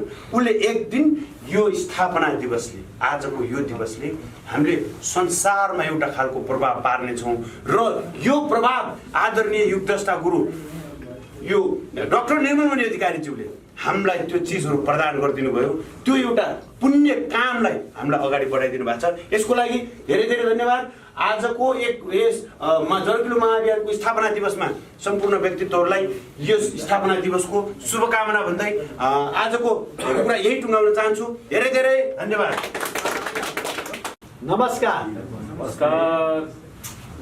जरुकिलो महाअभियान स्थापना दिवस कार्यक्रमका सभापति मेरा आदरणीय अध्यक्षज्यू, मौलिक जरुकिलो पार्टीका अध्यक्ष सुशील गौतमज्यू, उपाध्यक्ष बलराम प्रजापतिज्यू लगायत यहाँ उपस्थित हुनुभएका मेरा सम्पूर्ण सहयोगी मित्रहरू र प्रविधिको मार्फतबाट जोडिनुभएका सम्पूर्ण मित्रहरूमा हार्दिक नमन गर्न चाहन्छु। सर्वप्रथम त म आफूलाई यस मानेमा भाग्यमानी ठान्दछु। आफ्नो मौलिकता, संस्कार, संस्कृति जगेर्ना गर्नलाई स्थापना भएको मौलिक जरुकिलो महाअभियानको एउटा अभिन्न अङ्गको रूपमा रहेको मौलिक जरुकिलो पार्टीमा जोडिन पाएको छु र जरुकिलो महाअभियान किन स्थापना गर्नु पर्यो र त्यसको चर्चा परिचर्चा हाम्रो प्रकाशजीले धेरै राम्रोसँग दिइसक्नु भएको छ। त्यसकारणले गर्दा म त्योतर्फ जान चाहन्न र अब जरुकिलो महाअभियान जुन छ, यो महाअभियानले गर्न खोजेको क्षेत्र चाहिँ के थियो भनेर हामीले हेर्दाखेरि स्पष्ट ढङ्गमा 4वटा क्षेत्रमा जरुकिलो महाअभियानले काम गर्न खोजेको छ। त्यसैको लागि हामीलाई पार्टी पनि चाहिएको छ, युवाको जमात पनि चाहिएको छ, अक्षरदेय समाज पनि चाहिएको छ हैन भने हामी यो ढङ्गबाट अगाडि बढेका छौँ र हामी यो 4वटा जुन क्षेत्र छ यसमा चाहिँ धर्म, संस्कार, संस्कृतिको जुन क्षेत्र छ, शिक्षा, भाषा, साहित्यको जुन क्षेत्र छ, त्यसपछि अर्थतन्त्र, उद्यमशीलताको जुन क्षेत्र छ, त्यसपछि राजनीतिको जुन क्षेत्र छ, हामीले के ठान्यौँ भन्दा यदि नेपालमा हामीले काम गर्ने हो र नेपाललाई यदि अग्रणी बनाउने हो, अहिलेको दलदलबाट यो कपुतन्त्रीको जुन कपुतन्त्रीहरूको चाहिँ नि चङ्गुलबाट देशलाई मुक्त पारेर अग्रणी बनाउने हो भने हामीले एउटा क्षेत्रमा मात्रै काम गरेर हुँदो रहेछ भन्ने कुरो आदरणीय गुरुले बुझिसकेर हामी यो विभिन्न संस्थाहरू उहाँले जुन अभिनिर्माण गरिरहनु भएको छ त्यसमा एउटा राजनीति गर्नको लागि पनि राजनैतिक दल आवश्यक पर्छ भनेर मौलिक जरकिलो पार्टी स्थापना भइसकेपछि यो पार्टी स्थापना भएपछि यसको राजनीतिक सिद्धान्त भनेको राज्य राष्ट्र सिद्धान्त जुन हामीले लिएका छौँ त्यो सिद्धान्तमा स्पष्टतः के लेखिएको छ भने यो देशमा मूल समस्या के हो हामीले त्यसलाई पहिचान गरेर न कि पहिचान हामी त्यसको समाधान के हो यो सही आएको कारणले गर्दाखेरि हामीले प्रष्ट रूपमा के देख्यौँ भने दुईवटा ठुला ठुला छिमेकी देशहरूकोमा हामी खुला सिमानामा रहेको सानो आर्थिक सांस्कृतिक र अरू हिसाबले पनि हामी अरू उनीहरूभन्दा कमजोर हाम्रो अर्थतन्त्र रहेको कारणले गर्दाखेरि यो अवस्थामा यदि दुईवटा देश र अझ अहिले त दुईवटा मात्र होइन, अहिले त अरू देशका पनि मानिसहरू हाम्रो देशमा आएर बसिरहेको स्थिति छ र यो देशमा बस्ने र यो वा त्यो न्युमा कुनै पनि बखत उनीहरूले नागरिकता प्राप्त गर्ने र नागरिकता भनेको यस्तो धोका रहेछ जुन प्राप्त नगरुन्जेलसम्मको लागि उनीहरूले केही अधिकार नपाउने र जब उसले नागरिकता पाउँछ त्यसपछि उसले सम्पूर्ण अधिकार पाउने, जसले गर्दाखेरि त्यो चेन गेट भन्छ नि त्यो स्थिति रहेको कारणले गर्दाखेरि सबैको टार्गेट के हुँदो रहेछ त भन्दै नागरिकता हुँदो रहेछ। त हामीले विचार गरौँ सबै मान्छे नागरिकता खोज्न आउने होइन, ऊ व्यापार व्यवसाय गरेर आफ्नो इलम गर्न आउन खोज्छ। तर हामीले के गर्यौँ भने नागरिकता पाइस् सबै कुरो पाइस्, नागरिकता नपाइ केही पाइनस् भन्ने कारणले गर्दाखेरि अब यहाँ समस्या के भयो भने चाहेर पनि उसले नचाहेर पनि ऊ नागरिक हुने र नागरिकता भनेको यस्तो चिज रहेछ जुन नागरिकताले देशमा कुनै हत्या हिंसा नगरिकन सोझै त्यो राष्ट्र कब्जा गर्न सकिने रहेछ। यो कुरालाई मौलिक जरकिलोले बुझिसकेपछि हामीले के भन्यौँ भने ल है नागरिकताको लागि हामीले एउटा मापदण्ड तयार गर्नुपर्छ।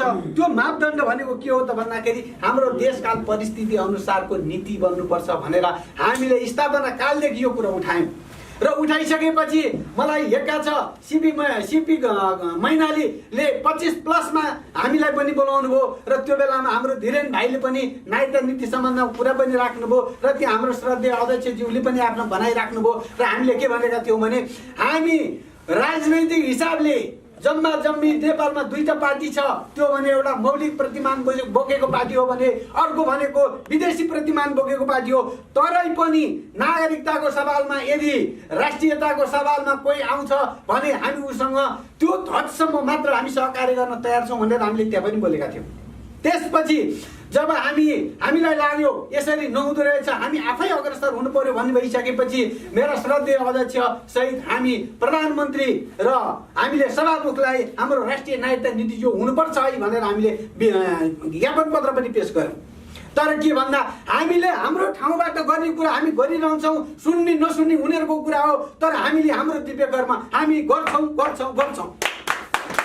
अर्को कुरा के छ भन्दाखेरि त्यसपछि हामीले के देख्यौँ भने तत्कालीन प्रधानमन्त्री केपी शर्मा ओलीले संसद विघटन गरेर नागरिकता अध्यादेश जुन ल्याउने प्रयत्न गर्नुभयो त्यसले राष्ट्रघात हुन्छ र यहाँ अरू देशका जुन मानिसहरू छन् उनीहरूले नागरिकता पाउँछन्। हामी चाहन्छौँ नागरिकता व्यक्तिको आधारमा पात्रता परीक्षण गरेर होस्, तर उनीहरू चाहन्छन् सामूहिक रूपमा नागरिकता दिएर त्यसलाई भोट बैंक बनाउने र अन्त्यतः नेपाललाई फिजीकरण गर्ने जुन उनीहरूको कुरा छ त्यसमा हाम्रो गम्भीर मतभेद रहेको छ, त्यसमा हाम्रो आपत्ति रहेको छ।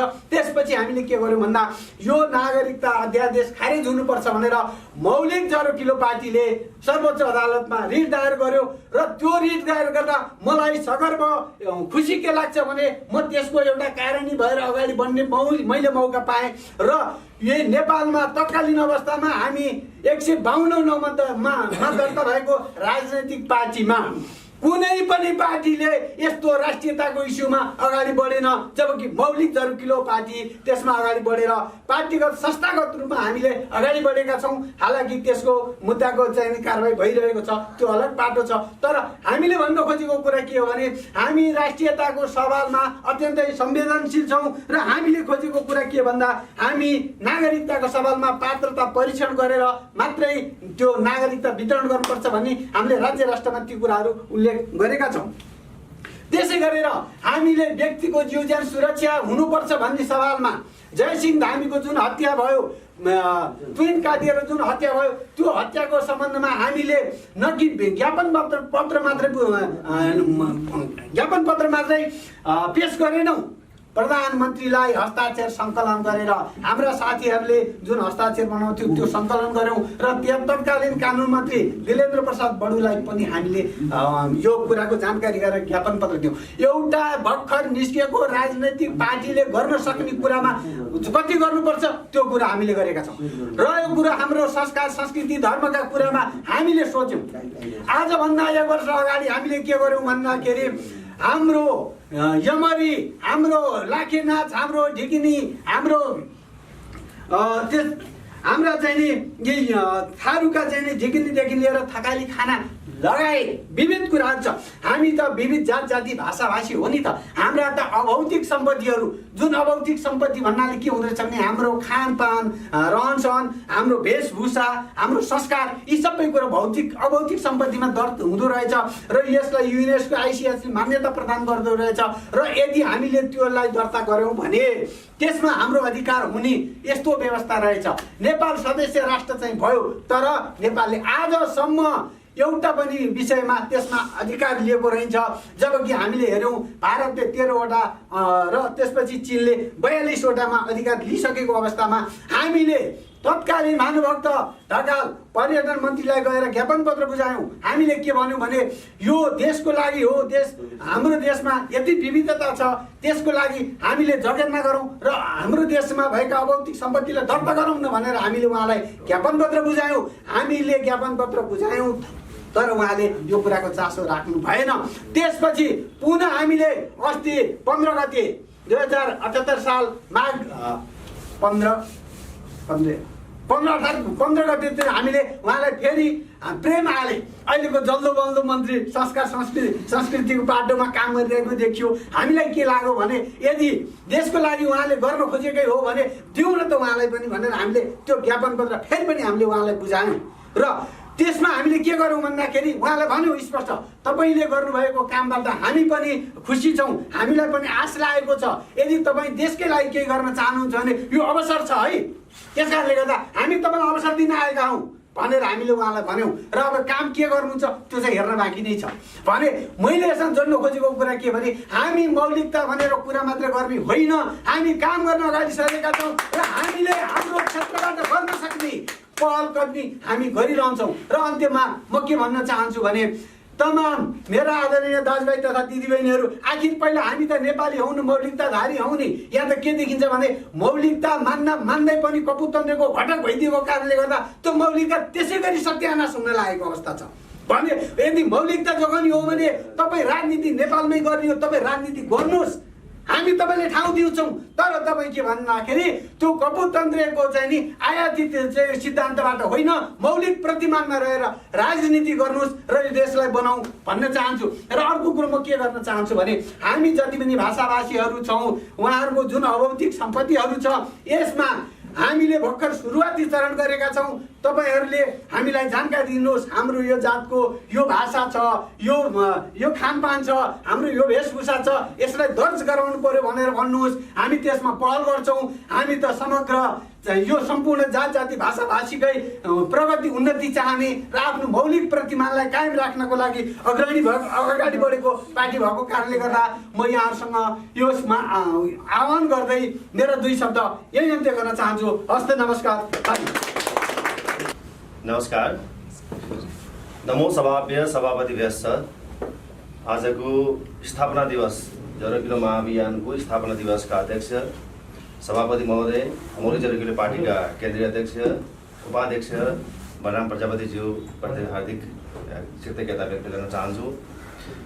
जरुकिलो महाअभियानका सङ्कल्पकर्ता योगद्रष्टा निर्मल मौर्य अधिकारीज्यूप्रति हार्दिक नमन व्यक्त गर्न चाहन्छु। गुरुआमा उर्मिला खनाल अधिकारीप्रति पनि त्यति नै श्रद्धा भाव साथ नमन व्यक्त गर्न चाहन्छु। धेरै विषयमा पूर्ववक्ता साथीहरूले आफ्ना विचारहरू राखिसक्नु भएको छ। म धेरै लामो बोल्ने पक्षमा छैन। केही महत्त्वपूर्ण विषयमा आफ्ना केही विचारहरू राखेर म स्थापना दिवस को सम्पूर्ण सहभागी, प्रत्यक्ष रूपमा सहभागी हुने शहीदजनहरू तथा परोक्ष रूपमा प्रविधिको माध्यमबाट जोडिने हुने सम्पूर्ण शहीदजनहरूप्रति म हार्दिक मङ्गलमय शुभकामना व्यक्त गर्न चाहन्छु। आज हामी कसरी गुज्रिरहेका छौँ, नेपाली समाज कसरी अगाडि बढिरहेको छ, अनि आजको जो समाजको विकासको गति छ त्यो गतिबाट हामी साँच्चै आशा लाग्ने स्थितिमा छौँ, आशा गर्न सक्ने स्थितिमा छौँ, अथवा अझ हामी निराशाको चक्रव्यूहमा हामी पर्दैछौँ भन्ने कुरा अलिकति म ध्यान आकर्षण गर्न चाहन्छु। शहीदजनहरू, महत्त्वपूर्ण कुरा के छ भने आज नेपालमा यति धेरै राजनीतिक दलहरूको आवश्यकता किन पर्यो? यी राजनीतिक दलहरू विचार दर्शनको हिसाबले हेर्ने हो भने त धेरै विस्तारित रूपमा र धेरै विविधतायुक्त पनि देखिँदैनन्। त्यस कारणले गर्दाखेरि के देखियो भने राजनीतिक दल चाहिँ नेपालमा राम्रै चलखेल गर्न सकिने, राम्रै आर्थिक लाभ लिन सकिने, शक्ति र सत्तामा चाहिँ पहुँच पुर्याएर आफ्ना अभिष्टहरू पुरा गर्न लालायित भएका स्वार्थी जनहरूको चाहिँ एउटा झुन्डको रूपमा चाहिँ स्थापित भइरहेका छन्। र सबैभन्दा महत्त्वपूर्ण कुरो र सबैभन्दा गम्भीर कुरा के भइरहेको छ भने अहिले पछिल्लो समयमा नेपाली राजनीतिमा गठबन्धनको एउटा संस्कृति विकसित भइरहेको छ। यो गठबन्धनको संस्कृति भनेको नेपाली समाजका विद्यमान समस्याहरूलाई निकास गर्नका लागि होइन, नेपालका विद्यमान समस्याहरूको समाधान गर्नका लागि होइन, आफ्नो स्वार्थ कसरी स्थापित गर्न सकिन्छ, सत्तामा आफ्नो पहुँच कसरी स्थापित गर्न सकिन्छ भन्ने निकृष्ट उद्देश्यका लागि मात्रै यो चाहिँ गठबन्धनको संस्कृति अगाडि बढेको प्रष्टै देखिन्छ। किनभने आज सत्तामा जुन गठबन्धन बनाएर सत्तामा पुगेका राजनीतिक दलहरू छन्, भोलि यस्तै किसिमका गठबन्धन बनाएर यिनै सत्तामा भएका केही राजनीतिक दलहरू र विपक्षमा भएका केही राजनीतिक दलहरू फेरि पनि सत्तामा पुग्नेछन्। त्यस कारणले गर्दाखेरि यी राजनीतिक दलहरूबाट नेपाली समाजका विद्यमान समस्याहरू, सामाजिक समस्या, सांस्कृतिक समस्या, आर्थिक समस्या, राजनीतिमा रहेको जो समस्या छ, शिक्षा तन्त्र, स्वास्थ्य तन्त्र, सामाजिक मनोविज्ञानमा भएको जो समस्या छ, ती समस्याहरूको समाधान हुन्छ भन्ने कुरामा हामी पटक्कै विश्वास गर्दैनौँ। त्यस कारणले गर्दाखेरि पनि नेपालमा 150 भन्दा बढी राजनीतिक दलहरू विद्यमान रहँदै पनि नेपालको प्राचीनतामा अति प्राचीन र आधुनिकतामा अत्याधुनिक विचारधारा राख्ने, मौलिक सिद्धान्तलाई आत्मसात गर्ने, शरीर दर्शनलाई आत्मसात गर्ने जरुकिलो महाअभियानको जो आवश्यकता महसुस गरियो र जरुकिलो महाअभियानलाई अगाडि बढाउने क्रममा अब राजनीतिक क्षेत्रमा पनि काम गर्न पर्छ र राजनीतिक क्षेत्रमा काम नगरिकन हामीले जति पनि चाहिँ सिद्धान्त दर्शनहरू, नीति दृष्टिकोणहरू चाहिँ प्रतिपादन गरेका छौँ, निर्माण गरेका छौँ, यी सिद्धान्त नीति दर्शनहरूको चाहिँ व्यवहारिक कार्यान्वयन गर्न सक्दैनन्, गर्न दिँदैनन् यिनीहरूले भन्ने उद्देश्य हामीले चाहिँ महसुस गरिसकेपछि मौलिक जरुकिलो पार्टी पनि 2076 सालमा हामीले स्थापना गऱ्यौँ। यस कारणले गर्दाखेरि पनि हामी असाध्यै गौरवान्वित छौँ, किनभने हामीले नेपाली समाजलाई मौलिकताको मार्गनिर्देशनमा हामीले चाहिँ समाजलाई अगाडि बढाउनुपर्छ, मौलिकतामा केन्द्रित हुनुपर्दछ र विदेशी विधर्मी जति पनि सिद्धान्त दर्शनहरू छन्, संसारका सबै ठाउँबाट चाहिँ फोटोकपी ल्याएर यहाँ चाहिँ असफल प्रयास गरे जति पनि शक्तिहरू छन्, ती शक्तिहरूका सबैका विरुद्ध मौलिकताको प्रकथन गर्नुपर्दछ भन्ने चाहिँ जुन विचार, जुन उद्देश्य, जुन महत्वाकांक्षा भनौँ अथवा अभिष्ट भनौँ, यो हामीले गरेका छौँ। त्यस कारणले गर्दाखेरि पनि के छ भने नेपालमा 150 भन्दा बढी जति पनि राजनीति होलान्, राजनीतिक दलहरू होलान्, यी सबै राजनीतिक दलहरू कि त एकापट्टिको चाहिँ प्रभावमा, कि त अर्कापट्टिको दबावमा, कि त एकापट्टिको चाहिँ लोभमा, कि त अर्कोपट्टिको प्रलोभनमा फँसेका राजनीतिक दलहरू छन्। त्यस कारणले गर्दाखेरि पछिल्लो समयमा हामीले नेपालमा विकसित भइरहेका जति पनि महत्त्वपूर्ण घटनाक्रमहरू छन्, ती घटनाक्रमहरूलाई हामीले हेर्ने हो भने नेपाल असाध्यै यो दुर्भाग्यपूर्ण, असाध्यै दूरगामी असर पर्न सक्ने किसिमका दुष्चक्रहरूमा नेपाली समाजलाई फसाइँदैछ। नेपाललाई अन्तर्राष्ट्रिय शक्तिहरूको क्रीडास्थलको रूपमा विकसित गर्न खोजिँदैछ। जसरी पछिल्लो समयमा एमसिसीको विवाद यहाँ चर्काइँदैछ, एमसिसीका बारेमा जति चर्चा भइरहेको छ, जति पक्ष र विपक्षमा आफ्ना मतहरू विद्वानहरूले राखिराख्नु भएको छ, त्यति पक्ष र विपक्षमा बिआरआईको बारेमा सुनिएको छैन। त्यस कारणले गर्दाखेरि जति एमसिसी नेपालका लागि घातक छ, त्यति नै बिआरआई पनि त्यति नै घातक छ। यदि हामीले एमसिसी र बिआरआईलाई हामीले आत्मसात गर्ने हो भने, यदि भारतको प्रभावमा परेर अथवा चीनको दबावमा परेर हामीले एमसिसी र बिआरआईलाई चाहिँ आत्मसात गर्ने हो भने स्वाभाविक छ भोलि हामीले भारतको प्रभावमा परेर हामी फेरि रिभर लिङ्क जस्ता चाहिँ घातक र नेपाली समाजलाई दूरगामी रूपमा चाहिँ चक्रव्यूहमा फसाउने र अन्तर्राष्ट्रिय क्रीडास्थलको रूपमा चाहिँ विकसित गर्ने र नेपालमा परोक्ष रूपमा प्रक्सी वारमा चाहिँ हामीलाई चाहिँ फसाउने दुष्चक्र भइरहेका छ। यसबाट हामी निस्कन पर्दछ। त्यस कारणले गर्दाखेरि यहाँ अमेरिकाले लागू गर्न लागेको एमसिसीको विरोध गरिरहेका छन्। कसैले चीनकोले चाहिँ बिआरआई लागू गर्न खोज्दाखेरि चीनले लागू गर्न खोजेको चाहिँ चीनले चाहिँ कार्यान्वयन गर्न खोजेको बिआरआईको विरोध भइरहेको छ यहाँ। तर हामीले चाहिँ ती जति पनि परियोजनाहरू छन्, ती परियोजनाहरू हाम्रो आवश्यकता र अनिवार्यताको सिद्धान्तमा हामीले चाहिँ त्यसलाई त्यो कसीमा राख्ने कि नराख्ने, त्यस कारणले गर्दाखेरि पनि हामीले बहुत दूरगामी दृष्टिकोण राखेर हामीले चाहिँ सोच्नुपर्छ र त्यसै अनुरूपले व्यवहार गर्नुपर्छ भन्ने चाहिँ मलाई लाग्दछ। किनभने आज हामीले एमसिसीको विरोध गर्दाखेरि यो पश्चिमी शक्तिले चाहिँ खास गरेर अमेरिकन शक्तिले चाहिँ नेपालमा चाहिँ हस्तक्षेप गर्नका लागि एमसिसी लागू गर्न खोज्दैछ भने जो विरोध गर्दैछौँ, यदि हामीले त्यो चिजलाई अमेरिकाको उपस्थितिलाई हामीले चाहिँ स्वीकार गर्ने हो भने भोलि त्यस्तै सशक्त उपस्थिति उत्तरी छिमेकीले पनि खोज्नेछ, दक्षिणी छिमेकीले पनि खोज्नेछ। अनि यहाँ चाहिँ संसारका अरू जति पनि चाहिँ दात्री निकायहरू छन्, सहयोग गर्ने चाहिँ राष्ट्रहरू छन्, ती राष्ट्रहरूले पनि आफ्नो स्पेस खोज्छन्। त्यस कारणले गर्दाखेरि पनि हामीले अमेरिकाले लागू गर्न खोजेको भन्ने कारणले होइन एमसिसीको विरोध गरिएको होइन, अनि बिआरआई चाहिँ चीनले लागू गर्न खोजेको भन्ने गरेर हामीले विरोध गरिरहेका होइनौँ। रिभर लिङ्क भारतले लागू गर्न खोज्यो भने विरोध गरिरहेका होइनौँ।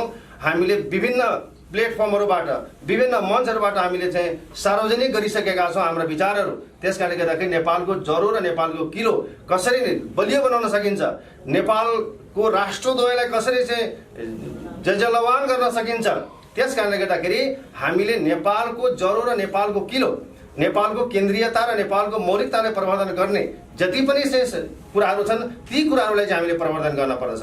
त्यसैले यो विकासको क्षेत्रमा स्मल इज ब्युटिफुल भन्ने जो विचारधारा चाहिँ स्थापित भइसकेको छ, त्यसलाई हामीले नेपालको सन्दर्भमा हामीले हेर्ने हो भने नेपालमा साना साना परियोजनाहरू नै नेपालको लागि चाहिँ असाध्यै उपयुक्त छन्। किनभने नेपालको भौगोलिक अवस्थिति, नेपालको चाहिँ जुन जस्तो किसिमको चाहिँ निर्णय गर्न सक्ने क्षमता छ, अनि नेपालको जो प्राकृतिक सुन्दरता छ, यसलाई समेत हामीले ख्याल गर्दाखेरि हामीले साना परियोजनाहरू र सुन्दर ढङ्गले हामीले गर्न सक्यौँ र आफ्नो क्षमताले हामीले त्यसलाई चाहिँ निर्माण गर्न सक्यौँ भने मात्रै हामीले हाम्रो उपस्थिति र हाम्रो प्रबलतालाई संसारमा स्थापित गर्न सक्दछौँ भन्ने मलाई लाग्दछ। अर्को महत्त्वपूर्ण कुरा के छ भने जसरी आज हामी एमसिसी र बिआरआईको चाहिँ दुष्चक्रमा हामी पर्दैछौँ, त्यसै गरेर हाम्रो समाजमा धेरै लामो समयदेखि जो पूज्य व्यक्तिहरू हुनुहुन्छ, पूज्य व्यक्तिहरूलाई हामीले तिरस्कार गर्न र तिरस्कार गर्नुपर्ने व्यक्तिहरूलाई हामीले चाहिँ पुज्न सिकाइएको छ। त्यस कारणले गर्दाखेरि पनि हामीले नेपाली समाजमा को पूज्य छ र को तिरस्कारका लागि योग्य छ भन्ने कुरा हामी निरक्षर विवेक लगाएर हामीले चाहिँ हेर्न पर्छ, परख्न पर्छ र हामीले कुनै पनि आग्रह पूर्वाग्रह नराखिकन हाम्रो जस्तै नेपाली उच्चारण गर्ने थर हुन सक्ला उसको, तर नेपाली नाम र नेपाली थर हुँदैमा उसले नेपाललाई भलो गर्दो रहेछ भन्ने कुरा हामीले चाहिँ हित चिताउँदो रहेछ भन्ने कुराहरू हामीले चाहिँ सम्झिन सक्दैन रहेछौँ, विश्वास गर्न सक्दैन रहेछौँ। त्यस कारणले गर्दाखेरि उसको नियत कतापट्टि ढल्केको छ, ऊ कसको चाहिँ गोटी भनेर चाहिँ नेपालमा परिचालित भइरहेको छ, ऊ नेपाली भूमिमा खुट्टा टेकेर कसका इसारामा उसले चाहिँ काम गरिरहेको छ हो। यो कुरालाई हामीले निहाल्ने हो भने करिब हामी यो निस्कन पुग्दछौँ कि जति पनि नेपालमा राजनीतिक दलहरू छन् जसले विदेशी फोटोकपीहरूलाई ल्याएर असफल प्रयोगको अभ्यास गरिरहेका छन्, जसको कारणले गर्दाखेरि हाम्रो सामाजिक नियति, सांस्कृतिक नियति, धार्मिक नियति, राजनीतिक नियति झन्झन चाहिँ दुष्चक्रमा फसिरहेको छ। त्यस कारणले गर्दाखेरि पनि हामीले निरक्षरी विवेक लगाएर नेपालको मौलिकतालाई चाहिँ स्थापित गर्नका लागि हामीले प्रयास गर्नै पर्दछ। त्यस कारणले गर्दाखेरि पनि जरो किलो महाअभियानले हामीलाई चाहिँ मार्गनिर्देश गरेको कुरा के हो भने हामीले आफ्ना प्राचीन र गौरवका कुराहरूलाई पनि हामीले चाहिँ बिर्सन हुँदैन, आफ्नो प्राचीनताबाट पनि अविच्छिन्न रहने र विज्ञान र प्रविधिको विकासले जे जस्ता कुराहरूलाई चाहिँ नेपाली समाजमा स्थापित गरेको छ, संसारलाई अगाडि बढाएको छ, विज्ञान र प्रविधिको चाहिँ जो उपलब्धि छ त्यो उपलब्धिलाई पनि आत्मसात गर्ने किसिमले हामीले चाहिँ अगाडि बढ्न पर्दछ, त्यस किसिमको दृष्टिको राख्नुपर्दछ भनेर एकापट्टि हामीले आफ्नो मौलिक सम्पदा, प्राकृतिक सम्पदाहरू, ऐतिहासिक सम्पदाहरूको संरक्षण र त्यसको महत्त्वको बारेमा उजागर गर्नुपर्ने छ भने अर्कापट्टि हामीले अनुसन्धान अनि आविष्कार र नवाचारलाई पनि त्यत्तिकै सँगसँगै चाहिँ अगाडि बढाउनु पर्ने खास जिम्मेवारी हामीले महसुस गरेका छौँ। त्यस कारणले गर्दाखेरि हामीलाई बेला बेला आरोप लाग्ने गर्छ हामी मौलिकताको कुरा गर्दाखेरि प्राचीनतापट्टि मात्रै फर्केको, स्थितिमा मात्रै बसेको र रूढतामा मात्रै चाहिँ फर्किन खोजेको भन्ने आरोप लाग्छ। त्यसो होइन, प्राचीनतामा रहनु एउटा मौलिकताको चाहिँ एउटा विशेषता हो भने आविष्कार नवाचार र चाहिँ अनुसन्धानमा लाग्नु पनि अर्को मौलिकताको चाहिँ त्यति नै प्रखर चाहिँ शक्ति हो। त्यस कारणले गर्दाखेरि हामी प्राचीनतापट्टि पनि गौरव गर्दछौँ र आधुनिकतामा हामी चाहिँ त्यति नै चाहिँ लालायत छौँ। त्यस कारणले गर्दाखेरि आधुनिकता र प्राचीनताको जसले सन्तुलन कायम राख्न सक्छ त्यो सन्तुलन कायम राख्न सक्ने शक्ति नै अग्रणी शक्ति हो।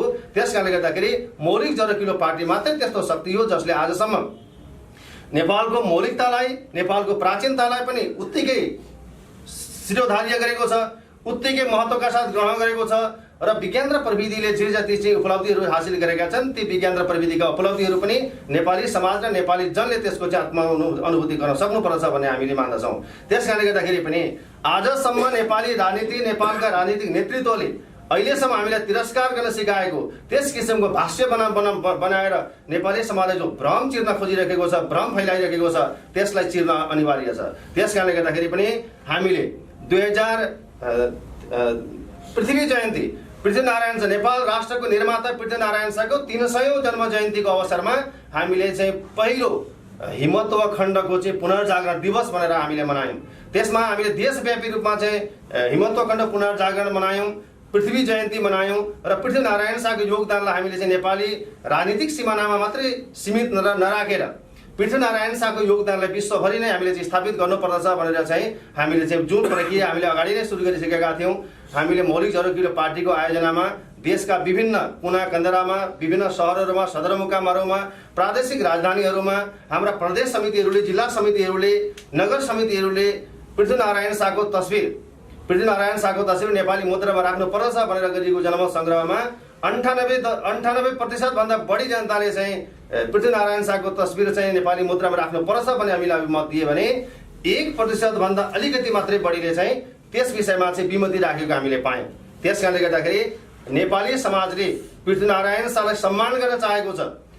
महेन्द्र जसले नेपालको जो 7 सालदेखि 17 सालको जो चाहिँ राजनीतिक अस्थिरता थियो त्यसमा कांग्रेस पार्टीको आवरणमा भारतको जो अस्वाभाविक किसिमको हस्तक्षेप थियो त्यो हस्तक्षेपलाई चिरेर नेपाल राष्ट्रलाई चाहिँ स्थापित गर्ने, नेपाल राष्ट्रोदय गर्ने जुन प्रयत्न उहाँले गर्नुभयो उहाँका कतिपय प्रयास र उहाँको अल्पायुमै मृत्यु भएको कारणले गर्दाखेरि सफल भएनन् होला। त्यस कारणले गर्दाखेरि पृथ्वीनारायण शाहलाई अगाडि बढाउनु भएका जो एकीकरणको महाअभियान थियो, नेपालको पुनर्जागरणको जो महाअभियान थियो र राजा महेन्द्रले नेपाल राष्ट्रको उदय गर्नका लागि जो प्रयत्न गर्नुभएको थियो त्यो प्रयत्नहरू आज पनि ओझेलमा परेका छन् र त्यो ओझेलमा परेको राष्ट्रोदयको जो क्रान्ति छ त्यो राष्ट्रोदयको क्रान्तिलाई हामी मौलिकताको चाहिँ उत्तराधिकारीहरू जरकिलो महाअभियान र मौलिक जरकिलो पार्टी त्यसका चाहिँ खास उत्तराधिकारी हौँ भनेर हामी चाहिँ दावा गर्दछौँ र नेपालको मौलिकतालाई स्थापित गर्ने, नेपालको पुनर्जागरणलाई चाहिँ स्थापित गर्ने र समग्रमा हिमत्व खण्डको पुनर्जागरणमा हामी केन्द्रित रहनेछौँ र त्यो उद्देश्यमा हामीले कसैले पनि विचलित गर्ने छैन र यो विचलित नगरिकन हामी यो उद्देश्यका लागि हामी क्रियाशील रहिरहेका छौँ।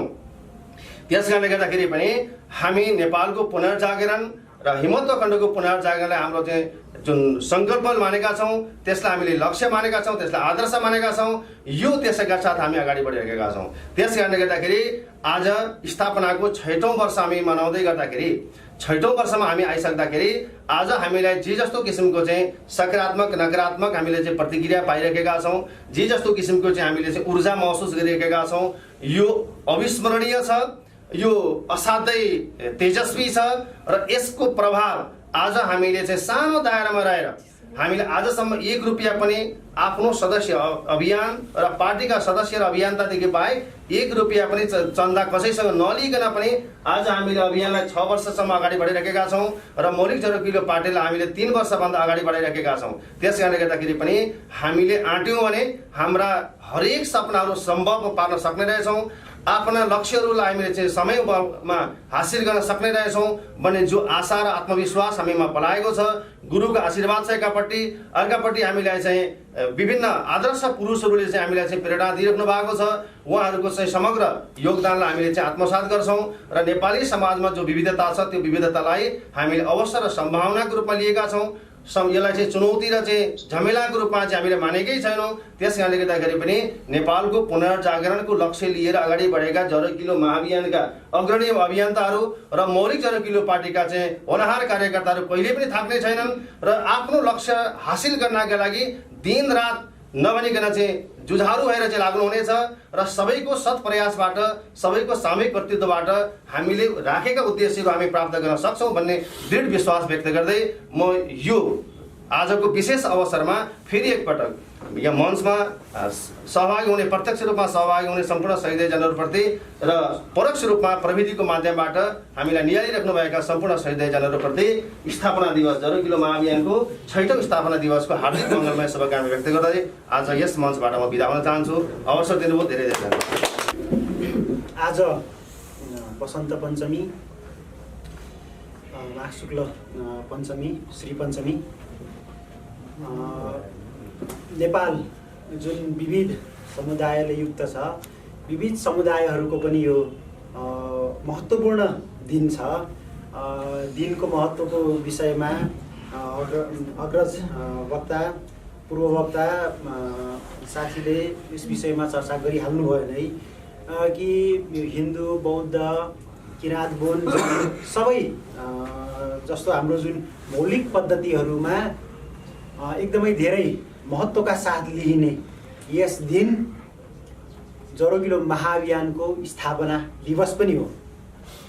उपस्थित सम्पूर्ण सँगसँगै यस सभाका सभाध्यक्ष साथै आदरणीय युगद्रष्टा गुरु डाक्टर निरमणि अधिकारी र गुरुआमा उर्मिला खनाल अधिकारीमा स्मरण गर्दै सम्पूर्णमा पुनः एकपटक फेरि म हार्दिक अभिवादन व्यक्त गर्न चाहन्छु। आजको जुन स्थापना दिवस सत्सङ्गमा हामी छौँ, हामीले म आज केही समय ढिलो गरी पनि आएँ, किन भन्दा भक्तपुरमा त्यहाँ स्थानीय रूपमा साथीहरूले किन हामीले पनि जरोकिलो महाअभियानको स्थापना दिवसलाई नमनाउने भन्ने प्रसङ्ग आइसकेपछि त्यो प्रसङ्गमा ल हुन्छ नि त गरौँ भन्ने सन्दर्भमा आज बिहानै हामीले 8 बजे स्थापना दिवसको एक आपसमा शुभकामना आदान प्रदान गर्दै आफ्ना अनुभवहरू साटासाट गर्दै हामीले भक्तपुरमा एक चरणको स्थापना दिवसको सत्सङ्ग हामीले सम्पन्न गरेर आइसकेका छौँ र अहिले यहाँ विभिन्न विशिष्टीकृत संस्थाहरू एकजुट भएर हामीले जरोकिलो महाअभियानको औचित्य, युगद्रष्टा गुरुले लिनुभएको सङ्कल्प र त्यस सङ्कल्पलाई सार्थक बनाउन जुन एउटा अभियानको थालनी गर्नुभएको छ, यस अभियानमा हामीले गरिसकेका गतिविधिहरू, क्रियाकलापहरूको समीक्षा सँगसँगै आगामी दिनको योजना र हाम्रा प्रतिबद्धता र हाम्रो ऊर्जालाई थप अझ ऊर्जावान बनाउँदै अगाडि बढ्ने जुन विचारहरू अभिव्यक्त भइरहेका छन् त्यो सुनिकन र आफ्नो एउटा स्थापना कालदेखिको संलग्नता, स्थापना हुनु अगाडिदेखिको गुरुसँगको जुन एउटा सामिप्यता, ती कुराहरू स्मरण गरेर म एकदमै भावविभोर भइरहेको छु। मलाई याद छ हामी निश्चित सङ्ख्यामा उपस्थित भएर स्थापना हुनुभन्दा अगाडि हामी चौरमा सत्सङ्गहरू गर्दै अनि अब त्यसपछि 2-3 महिनाको हाम्रो चौरहरूमा चाहिँ सत्सङ्ग भइसकेपछि हामीले एउटा विधिवत एउटा औपचारिक सत्सङ्ग गरेर यसलाई चाहिँ स्थापना गर्ने भन्ने गुरुको मनसायबाट हामीले साथीहरू जम्मा भएर मिलेर सक्ने त्यति बेला त हामी सङ्गठित पनि भइसकेका थिएनौँ। गुरुको निर्देशन, गुरुको आह्वानमा हामीले स्थापना दिवसको सत्सङ्ग सम्पन्न गऱ्यौँ। त्यो एकदमै धेरै नै भावुक त्यो दिन थियो कि गुरुले चाहिँ त्यो दिनमा जरोकिलो महाअभियानको 2वटा विशिष्टीकृत संस्थाहरूको स्थापना भएको घोषणा गर्नुभएको थियो। हामीले अहिले मौलिक जरकिलो पार्टी जो भनिरहेका छौँ त्यसको चाहिँ संस्था माउ संस्थाको रूपमा रहेको जरो किलो नेपालमै भएको मौलिक राजधानी शक्ति र हामीले अहिले भनिरहेको सरिता इन्टरनेसनल सरिता अन्तर्राष्ट्रिय भनेर जुन भनिरहेका छौँ त्यसको माउ संस्था जरो किलो नेपालमा भएको अन्तर्राष्ट्रिय शक्तिको त्यस दिनमा विधिवत रूपमा स्थापना भएको थियो र जरो किलो महाअभियानको जुन स्थापना भएर निरन्तर रूपमा चाहिँ हामी काम गरिरहेका छौँ र त्यही स्थापना दिवसको ऊर्जामा हामी अभियानकर्ता साथीहरू सँगसँगै गुरुको मार्गनिर्देशनले निरन्तर ऊर्जा भरिकन हामी अहिलेसम्म यस जरो किलो महाअभियानमा सक्रिय रहेर पुनर्जागरणको लागि नेपालको पुनर्जागरण सँगसँगै समग्र हिमवत खण्डको पुनर्जागरण गरिकन यस क्षेत्र सँगसँगै समग्र विश्वमा सर्वै भवन्तु सुखिनको सन्देश पुर्याउन र वैज्ञानिक शक्तिको स्थापनार्थ हामी क्रियाशील छौँ नै। र आज हामीले गरिरहेको विभिन्न गतिविधिहरूमध्ये विभिन्न संस्थाको यहाँ प्रतिनिधित्व भइरहेको छ र यसै सन्दर्भमा म जरो किलो प्रतिष्ठान नेपालले गरेको केही गतिविधिहरूको बारेमा यहाँ छोटोमा जानकारी गराउन चाहन्छु। विभिन्न विशिष्टीकृत संस्थाहरूमध्ये जरो किलो प्रतिष्ठान नेपाल सरिता समाज नेपालपछि विधिवत रूपमा स्थापना भएको जेठो संस्था हो र जरो किलो प्रतिष्ठान नेपालले अहिलेसम्म पनि एउटा अभिभावकीय संस्थाको रूपमा म यस संस्थामा आउनुभन्दा अगाडि युगद्रष्टा गुरुले नै नेतृत्व गरेको यस संस्था भएको नाताले पनि हुनसक्छ एउटा अभिभावकीय भूमिकामा जरो किलो प्रतिष्ठान नेपालले आफ्नो गतिविधिहरू गरिरहेको छँदैछ भने हामीले समाजको विकासको लागि समाजमा एउटा सकारात्मक परिवर्तन र दिगो परिवर्तन र त्यसलाई चाहिँ स्थायित्व दिनको लागि हामीले यो शिक्षा क्षेत्र समाजका विभिन्न अरू चाहिँ उद्यमशीलताको क्षेत्रमा मात्र काम गरेर चाहिँ नपुग्ने रहेछ, धर्म संस्कार संस्कृतिको क्षेत्रमा मात्र काम गर्न नपुग्ने रहेछ भनेर नै हामीले मौलिक जरो किलो पार्टीको स्थापना गरेका हौँ र मौलिक जरो किलो पार्टीको स्थापना भएको यो छोटो समयको अवधिमा नै हामीले 7 प्रदेशमा आफ्नो संगठन विस्तार गरिसकेका छौँ र विभिन्न लगभग 77 जिल्लामा हाम्रो सम्पर्क व्यक्तिहरू भइसकेको अवस्था छ र हामीले संगठन विस्तार गर्ने क्रममा हामीसँग डराएर हामीसँग आत्तिएर हामीलाई आक्रमण गर्ने अहिलेलाई भौतिक रूपमा नभए पनि हामीलाई वैचारिक रूपमा विभिन्न तबका विभिन्न दृष्टिकोणबाट विभिन्न विचारधारा बोकेका व्यक्तिहरूबाट हामीलाई आक्रमण हुन थालेको तपाईहरूले सामाजिक सञ्जाल मार्फतबाट पक्कै पनि याद गर्नु भएकै छ होला। कहिले गुरुलाई, कहिले हाम्रो संगठन पद्धतिलाई लिएर, कहिले हाम्रो सिद्धान्तलाई लिएर, कहिले हाम्रो विचारलाई लिएर विभिन्न दृष्टिकोणबाट हामीलाई आक्रमण भइरहेकै छ र अहिले वर्तमानमा हामीले याद गरेका छौँ कि मूलतः जो हामीले हिजोवादी भनेर चिनिरहेका, जो चाहिँ जडसूत्रवादी रूपमा विगतमा रूढ भएर रहेका शक्तिले हामीलाई प्रखर रूपमा आक्रमण गरिरहेको तपाईँ हामीले देखिरहेका नै छौँ र यस कारणले गर्दाखेरि हामीलाई जुन खालको एउटा आक्रमण भइरहेको छ, हाम्रो एउटा चाहिँ जुन मान्यताहरूप्रति मूल्यहरूप्रति चाहिँ आक्रमण भइरहेको छ, यसले गर्दाखेरि जो वास्तवमै नेपालको पुनर्जागरण चाहने, जो वास्तवमै नेपालको मौलिकतामा आधारित रहेर नै नेपाल चाहिँ अग्रणी हुन सक्छ भन्ने मान्यता राख्ने साथीहरू अलिकति अल्मलिनु भएको हो कि भन्ने लागिरहेको छ। यसमा तपाईँ हामी सँगै सर्वसाधारण जनसाधारणलाई म के आह्वान गर्न चाहन्छु भन्दाखेरि कि वेदको शिक्षा, मुन्दुमको शिक्षा, त्रिपिटकको शिक्षा भनेको त्यसमा नै चाहिँ गडेर रहने र त्योभन्दा अगाडि नबढ्नको लागि बाँध्ने शिक्षा होइन। नेति नेति चरैवेदीको जुन उद्गार छ त्यसलाई अवलम्बन गर्दै हामी त नित्य नवीन हुँदै निरन्तर प्रगतिमान र गतिशील रहने हाम्रो अवधारणा हो।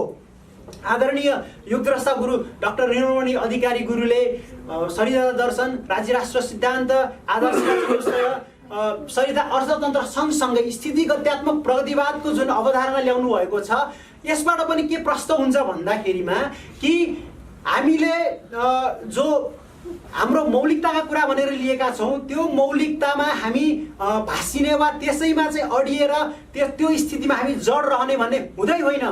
अहिलेका जो हिजोवादी शक्तिहरू छन्, जसले हामीलाई गाली गाली गलौज गरेर हाम्रो अभियानलाई, हामीले लिएको जुन सकारात्मक कुराहरूलाई पछ्याउन खोज्ने, हाम्रो सकारात्मक कुराहरूमा ऊर्जावान भएर नेपालको मौलिकता, नेपालको पुनर्जागरणमा दत्तचित्त भएर लाग्न खोज्ने युवा जमातलाई, प्रौढ जमातलाई, जनसाधारणलाई अल्मल्याउन जो खोजिरहेको छ, उहाँहरूबाट हामी चाहिँ उहाँहरूलाई चाहिँ हामीले के बुझाउनु पर्छ भन्दाखेरि कि जो हिजोको चाहिँ कुराहरू लिएर हिजोकै कुराहरू मात्रै चाहिँ राम्रा र त्यसैमा फर्किएर मात्रै चाहिँ हाम्रो चाहिँ प्रगति हुन्छ, उन्नति हुन्छ भन्ने जो ठानिरहेको छ, जो त्यस खालको विश्वास, जो त्यस खालको चाहिँ अवधारणाहरू चाहिँ मान्यताहरू लिइरहेका छन्, त्यसले नेपाललाई कुनै पनि प्रगतिको बाटोमा लम्काउँदैन।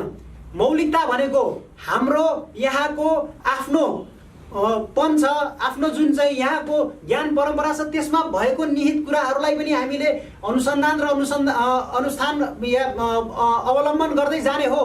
तर सँगसँगै मौलिकता भनेको नवीन आविष्कारको कुराहरू पनि आउँछ, त्यसमा नवाचारका कुराहरू पनि आउँछन्। यी कुराहरूलाई हामीले मनन गर्नै पर्छ र राज्य राष्ट्र सिद्धान्तले वैदिक धारादेखि आएका कुराहरूलाई अवश्य अवलम्बन गरेको छ।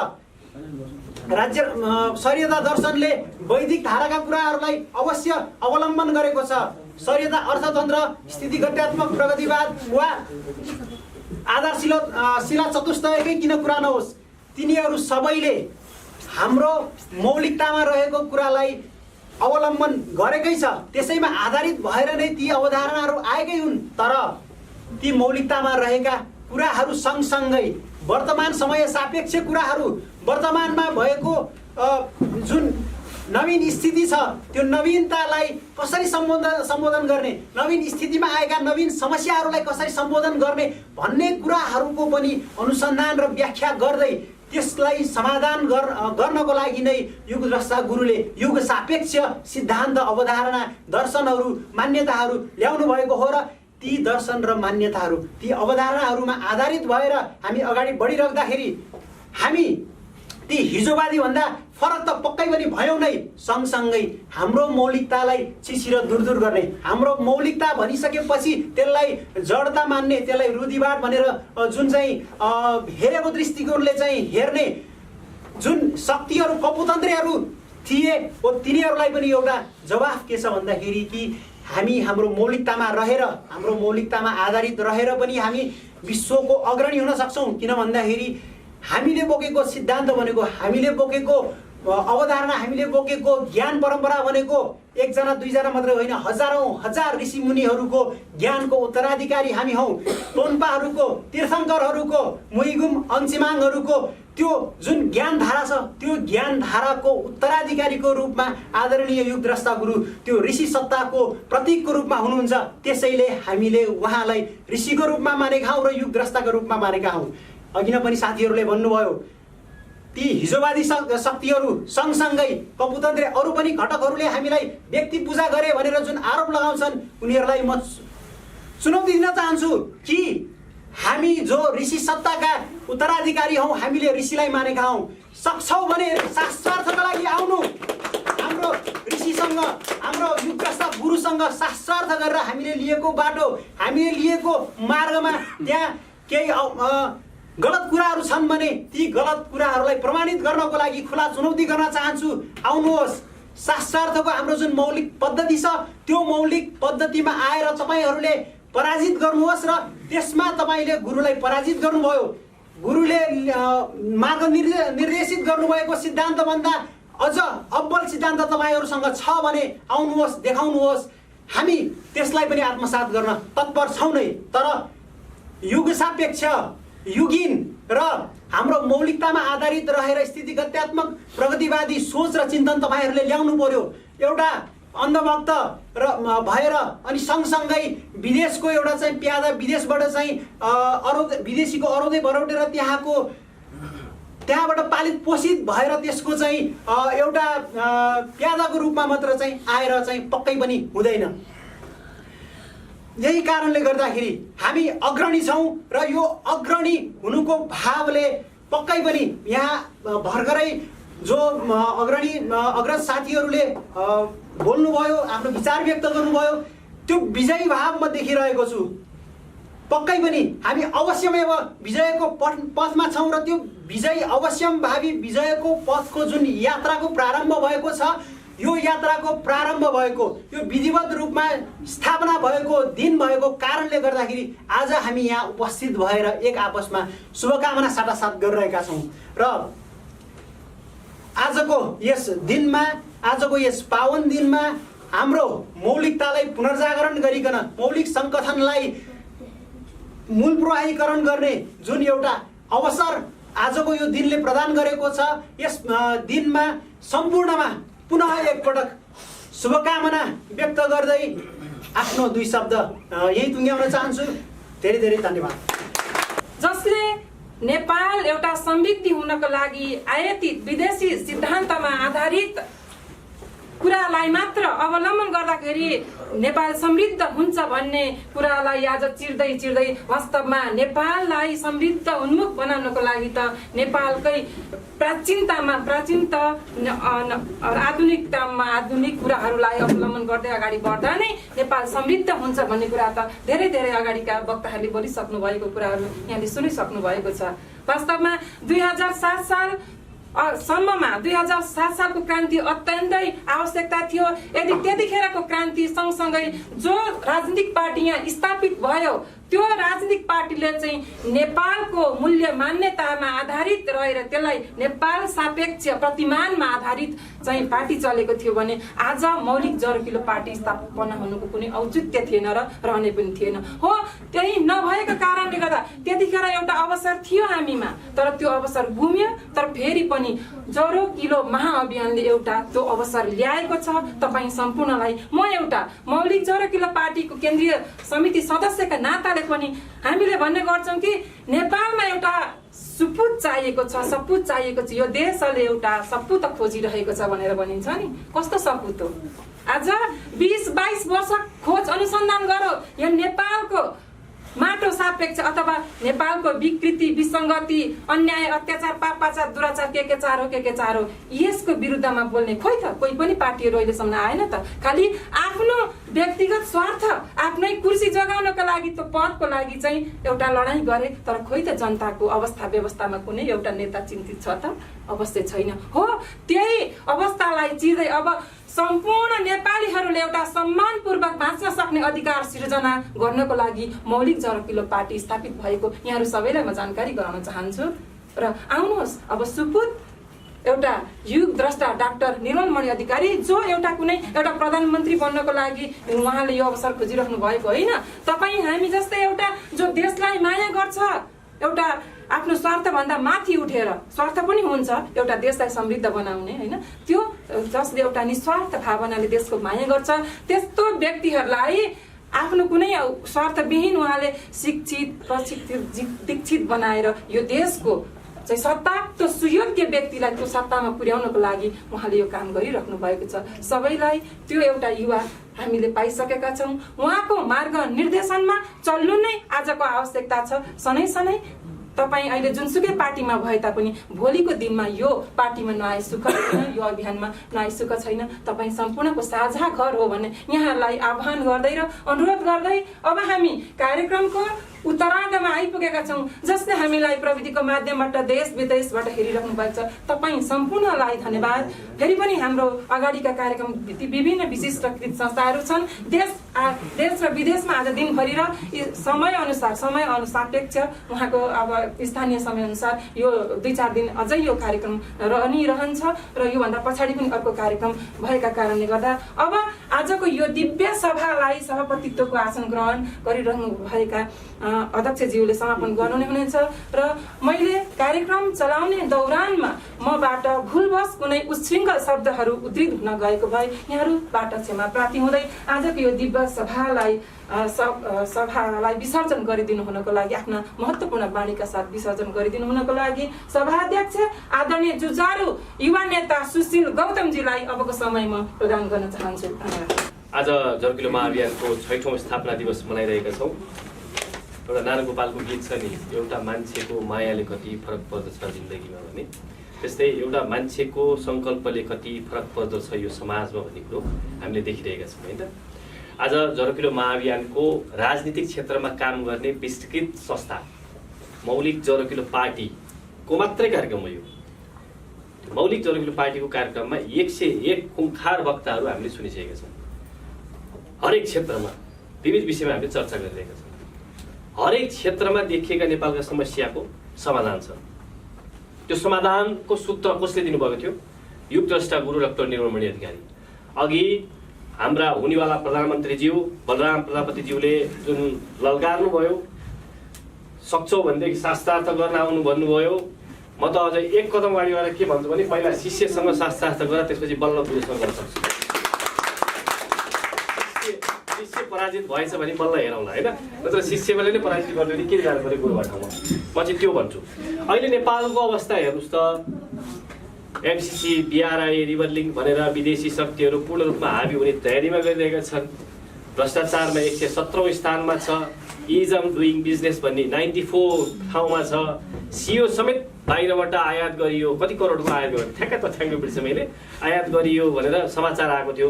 कुरकुरे समेत करोडौँको आउँदो रहेछ नेपालमा है, कुरकुरे समेत करोडौँको आयात हुँदो रहेछ।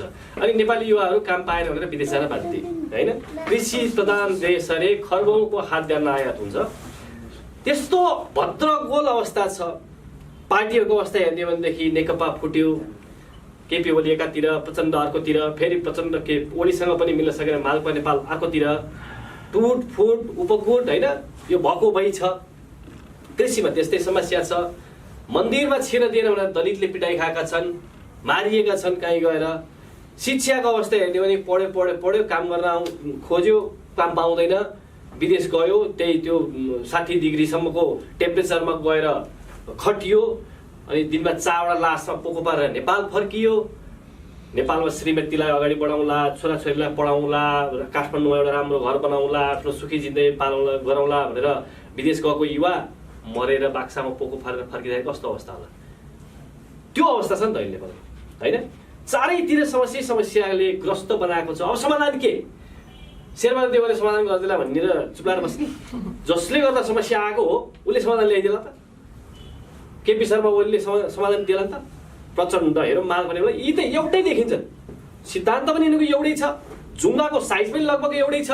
सेभ गर्यो भने लगभग उस्तै अनुहार देखिन्छ। उही समयमा राजनीतिमा प्रवेश गरेको सबैमा प्रवृत्ति पनि एउटै छ। एकचोटि पदमा पुगेपछि छोड्दैन। पार्टी फुटोस् नफुटोस्, देश रहोस् नरहोस्। जस्तै प्रधानमन्त्री त्यो बेलाको तत्कालीन प्रधानमन्त्री केपी शर्मा ओलीले रातारात नागरिकता विधेयक जारी गरेका थिए नि, यो देशलाई बेच्न खोजेको। त्योभन्दा केही समय अगाडि के भन्ने गरेका थिए? तिनलाई किन नागरिकता चाहियो, तिनका ज्वाइँलाई पनि नागरिकता दिनुपर्ने, भान्जालाई पनि नागरिकता दिनुपर्ने भनेर मधेसी दलहरूलाई व्यङ्ग्य गरेका थिए। तर जब उसको सत्ता कमजोर भयो नि, त्यसपछि रातारात गएर नागरिकता विधेयकमा सम्झौता गरेर उसको सत्ता टिकाइदिएको थियो। आफ्नो सत्ता टिकाउनको लागि देशलाई हुन्छ नि भान्जाको जिम्मा लगाइदिने कि ज्वाइँको जिम्मा लगाइदिए भयो, तर आफ्नो कुर्सी जोगिनु पर्यो। त्यस्ता कुपात्रहरूबाट नेपाल अहिले सोकल्ड होइन शासित भइरहेको छ। नेपालको सत्तावृत्तमा होइन झिङ्गा भन्केको जस्तो गरेर भन्कै छन्। अब यिनलाई त हामीले हटाउनै छ। हटाउने कसरी त? आज यसो याद गरौँ त। त्यो बेला उप प्रधानमन्त्रीले राजेन्द्र महतोले बहुराष्ट्र राज्य हुनुपर्छ भन्दाखेरि मान्छेहरू टोआ परे। बहुराष्ट्र राज्य हुन्छ भने ओहो टेन्सन भयो होइन। कति पत्रिकामा आयो नि, ल बहुराष्ट्र राज्य त हुनुहुन्न। अब हुन्छ के पर्छ? छैन। के हुनुपर्छ भने चाहिँ छैन। बहुराष्ट्र राज्य चाहिँ हुनुहुन्न, तर के हुनुपर्छ भने चाहिँ छैन। त्यो बेलामा मौलिक जर्किलो पार्टी एउटा मात्रै राजनीतिक दल रहेछ। बहुराष्ट्र राज्य, द्विराष्ट्र राज्य, एकल राष्ट्र राज्य हुनुपर्छ के राज्य राष्ट्र समाधान सहित भन्न सक्ने एउटै मात्र पार्टी रहेछ त्यो बेलामा मौलिक जरकिलो पार्टी हामीले ल्याएका छौँ नि। अब नागरिकता नीतिको बारेमा त्यो कुरा गर्दाखेरि नागरिकता दियो, रातारात नागरिकता दिने भयो, लौ बर्बाद गयो भने ठोस कुरा के हो? राष्ट्रिय नागरिकता नीति हुनुपर्छ। टक्क ल्याइसकेको थियौँ हामीले है।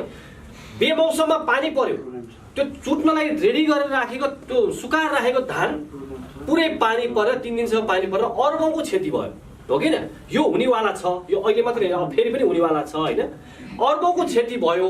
अब त्यो समस्या कसरी आयो, त्यसलाई समाधान कसरी गर्ने भनेर हामीले पर्यावरणीय कृषि नीति भनिरहेको छौँ। अरूले चाहिँ लौ सरकार क्षतिपूर्ति दिनु पर्यो भन्ने बाहेक केही गर्न सकेन। तर हामीले चाहिँ के भने यो समस्या अब फेरि पनि आउन सक्छ, त्यही भएर अब हामी पर्यावरणीय कृषिमा नीतिमा जानै पर्छ भनेर त्यो बेमौसममा परेको पानीले गरेको क्षतिलाई समेत हामी दीर्घकालीन समाधानको बाटो ल्याइदिइसकेका छौँ। भने त्यस्तो एउटा मात्रै नेपालको शक्ति हो मौलिक जरकिलो पार्टी। तर आज नेपालमा साँच्चै शक्तिशाली भन्यो भने कोलाई भनेर चिनिन्छ नि त?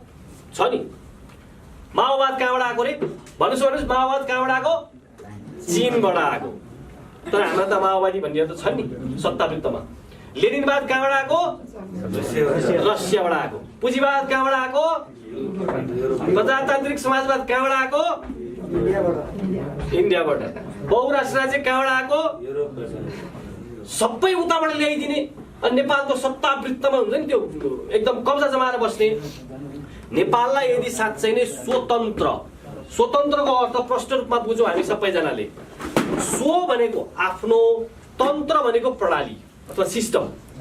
आफ्नै प्रणालीमा आबद्ध भएर त्यसैलाई अवलम्बन गरेर अगाडि बढ्नु मात्रै स्वतन्त्र हुन्छ। कसैको हालिमुहालीमा, कुनै गैर राष्ट्रको हालिमुहालीमा बस्नु मात्रै होइन, त्यसबाट मुक्ति पाउनु मात्रै होइन, आफ्नै प्रणालीमा अघि बढ्नु नै स्वतन्त्र हो। भने नेपाल अहिलेसम्म स्वतन्त्र भएको छ कि छैन? कपुतन्त्रहरूको कारणले गर्दा नेपाल स्वतन्त्र राष्ट्र बन्न सकेको छैन। हामीलाई अङ्ग्रेजले शासन गर्न खोजे तर हामी पराजित गरेर पठायौँ। हामीलाई अन्य हुन्छ नि मुस्लिम इन्भेडरहरू पनि आए, तिनले पनि पराजित गर्न खोजे, तिनी पनि लखाटिए। तर आजसम्म पनि वैचारिक रूपमा यसरी दासता भएका व्यक्तिहरू छन् कि हामी नेपाल स्वतन्त्र हुन सकेको छैन। मौलिक जरकिलो पार्टी मात्रै त्यस्तो शक्ति हो जसले स्वतन्त्र वास्तविक रूपमा नेपाललाई स्वतन्त्र बनाउने प्रयास गरिरहेको छ। यो अरू देशबाट आएका सेना परिचालन हुने मात्रै कुरो होइन, वैचारिक रूपमा पनि आफ्नै मौलिकतामा, आफ्नै जरो, आफ्नै किलोमा अडिएको दर्शनवाद सिद्धान्त प्रतिमानको आधारमा नेपाल चलाउँछौँ भनेर हामी वास्तविक स्वतन्त्रताको प्रत्याभूति गर्दैछौँ। अब 3 वर्ष समेत नपुगेको एउटा पार्टी जो 1.5 वर्षको कोरोनाको कारणले गर्दा हुन्छ नि लकडाउनकै अवस्थामा बस्नु पर्यो, तैपनि हामी आउँदो चुनावमा हामी देशभरिबाट उम्मेदवारी दिँदैछौँ। 3 वर्षसम्म त आज नेपाली काङ्ग्रेसको इतिहास हेर्ने हो भने 3 वर्ष पार्टी खडा भएको 3 वर्षसम्म त उनीहरू लौन भन्दै हिँड्ने गरेका थिए। 16 जना पनि जुलुस लिएर हिँड्न सक्दैन थिए। आज हामी 16 जना त एउटै कोठामा हुन्छ नि, एउटा कार्यक्रममा मजाले भाषण पनि भइसकेको छ। त्यस्तै एमालेको त्यस्तै कथा छ, माओवादीको त्यस्तै कथा छ। मादल बजाउँदै हिँड्थे तिनीहरू 6-7 जना 3 वर्षसम्म त। आज हामी सुदूरपश्चिममा हेर्दै हो भने हामी टोल समितिसम्म पुगिसकेका छौँ। झापामा हामी टोलसम्म पुगिसकेका छौँ। त्यसरी पूर्व र पश्चिममा हामी टोलसम्म पुगिसकेका छौँ। आउँदो चुनावले पत्रकार साथीहरू सोध्नुहुन्छ तपाईँहरू योपालि जित्नु भयो भने के गर्नुहुन्छ भने पृथ्वी त बन्द हुँदैन नि। खोलेको 3 वर्षमै हामी यो तहमा पुगिसकेका छौँ भने त्यसपछिको आउँदा दिनहरूमा झन् के होला? एकपछि अर्को गर्दै हामी बढ्दै गइरहेका छौँ। त्यसपछि हुँदै जाला। त्यही भएर यो आउँदो चुनावमा हामीले नेपालमा पहिलो पटक मौलिकता पक्ष दलको शक्तिशाली शक्ति खडा हुँदैछ, त्यसको राष्ट्रिय पहिचान स्थापित हुँदैछ। त्यसपछिको चुनावमा हामी काङ्ग्रेस बनाउँदा, कम्युनिस्ट बनाउँदा र मौलिक जरकिलो पार्टीवाला 3टा एउटा शक्तिशाली संरचना नेपालमा हुनेछ, नेपालको राजनीतिक सत्तावृत्तमा है।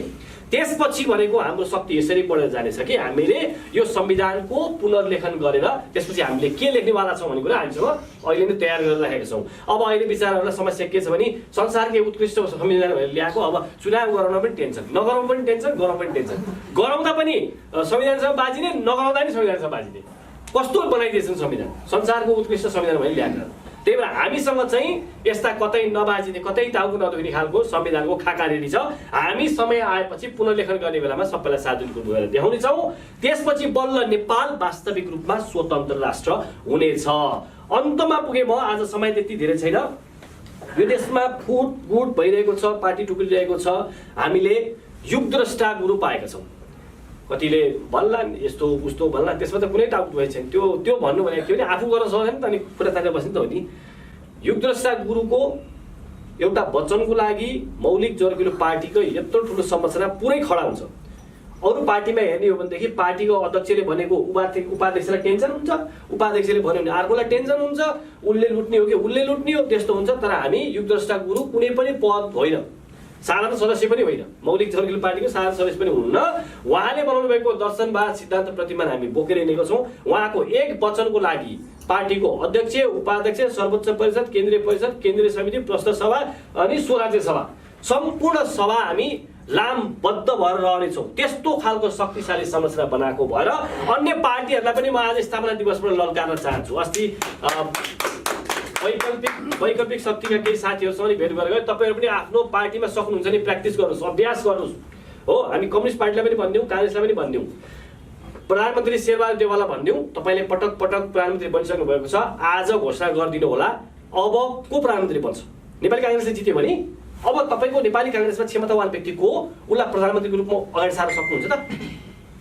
पार्टी टुक्रा टुक्रा हुन्छ, कुट्टाकुट हुन्छ केन्द्रीय समितिमा।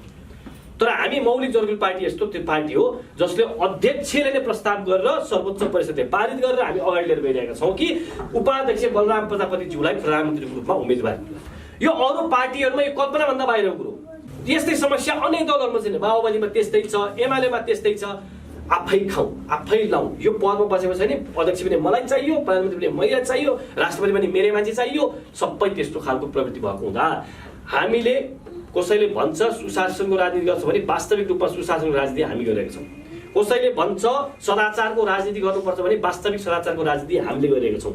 कसैले भन्छ यो राष्ट्रलाई स्वतन्त्र बनाउनुपर्छ, सार्वभौम सत्ता सम्पन्न राख्नुपर्छ भन्छ भने वास्तविक रूपमा स्वतन्त्र र सार्वभौम सत्ता सम्पन्न बनाउन सक्ने एक मात्र शक्ति भनेको मौलिक जरकिलो पार्टी हो। आज यो कार्यक्रमबाट हामी बिदा हुँदाखेरि मनमा यस्तो उत्साह लिएर अघि बढौँ कि नेपालमा आज होलान्, सत्तावृत्तमा कोही होलान्, प्रहरी प्रशासन चलाउने कोही होलान्, सेना चलाउने कोही होलान्, तर समय आउँदैछ कुनै दिन मौलिक जरकिलो पार्टीले नै राजदूतदेखि लिएर सेना, प्रहरी, प्रशासनमा भएका कैयौँ कमी कमजोरी राजनीतिक सत्तावृत्तिमा छैछ, कैयौँ कमी कमजोरीलाई हटाएर त्यसपछि यो राष्ट्रलाई सम्पूर्ण रूपमा सञ्चालन गर्नको लागि स्वतन्त्र अभ्यास गर्नको लागि हरेक संरचनामा मौलिक जरकिलो पार्टीको पक्षधरकै मान्छे हुनेछन् भन्ने विश्वासका साथ हामी अगाडि बढौँ।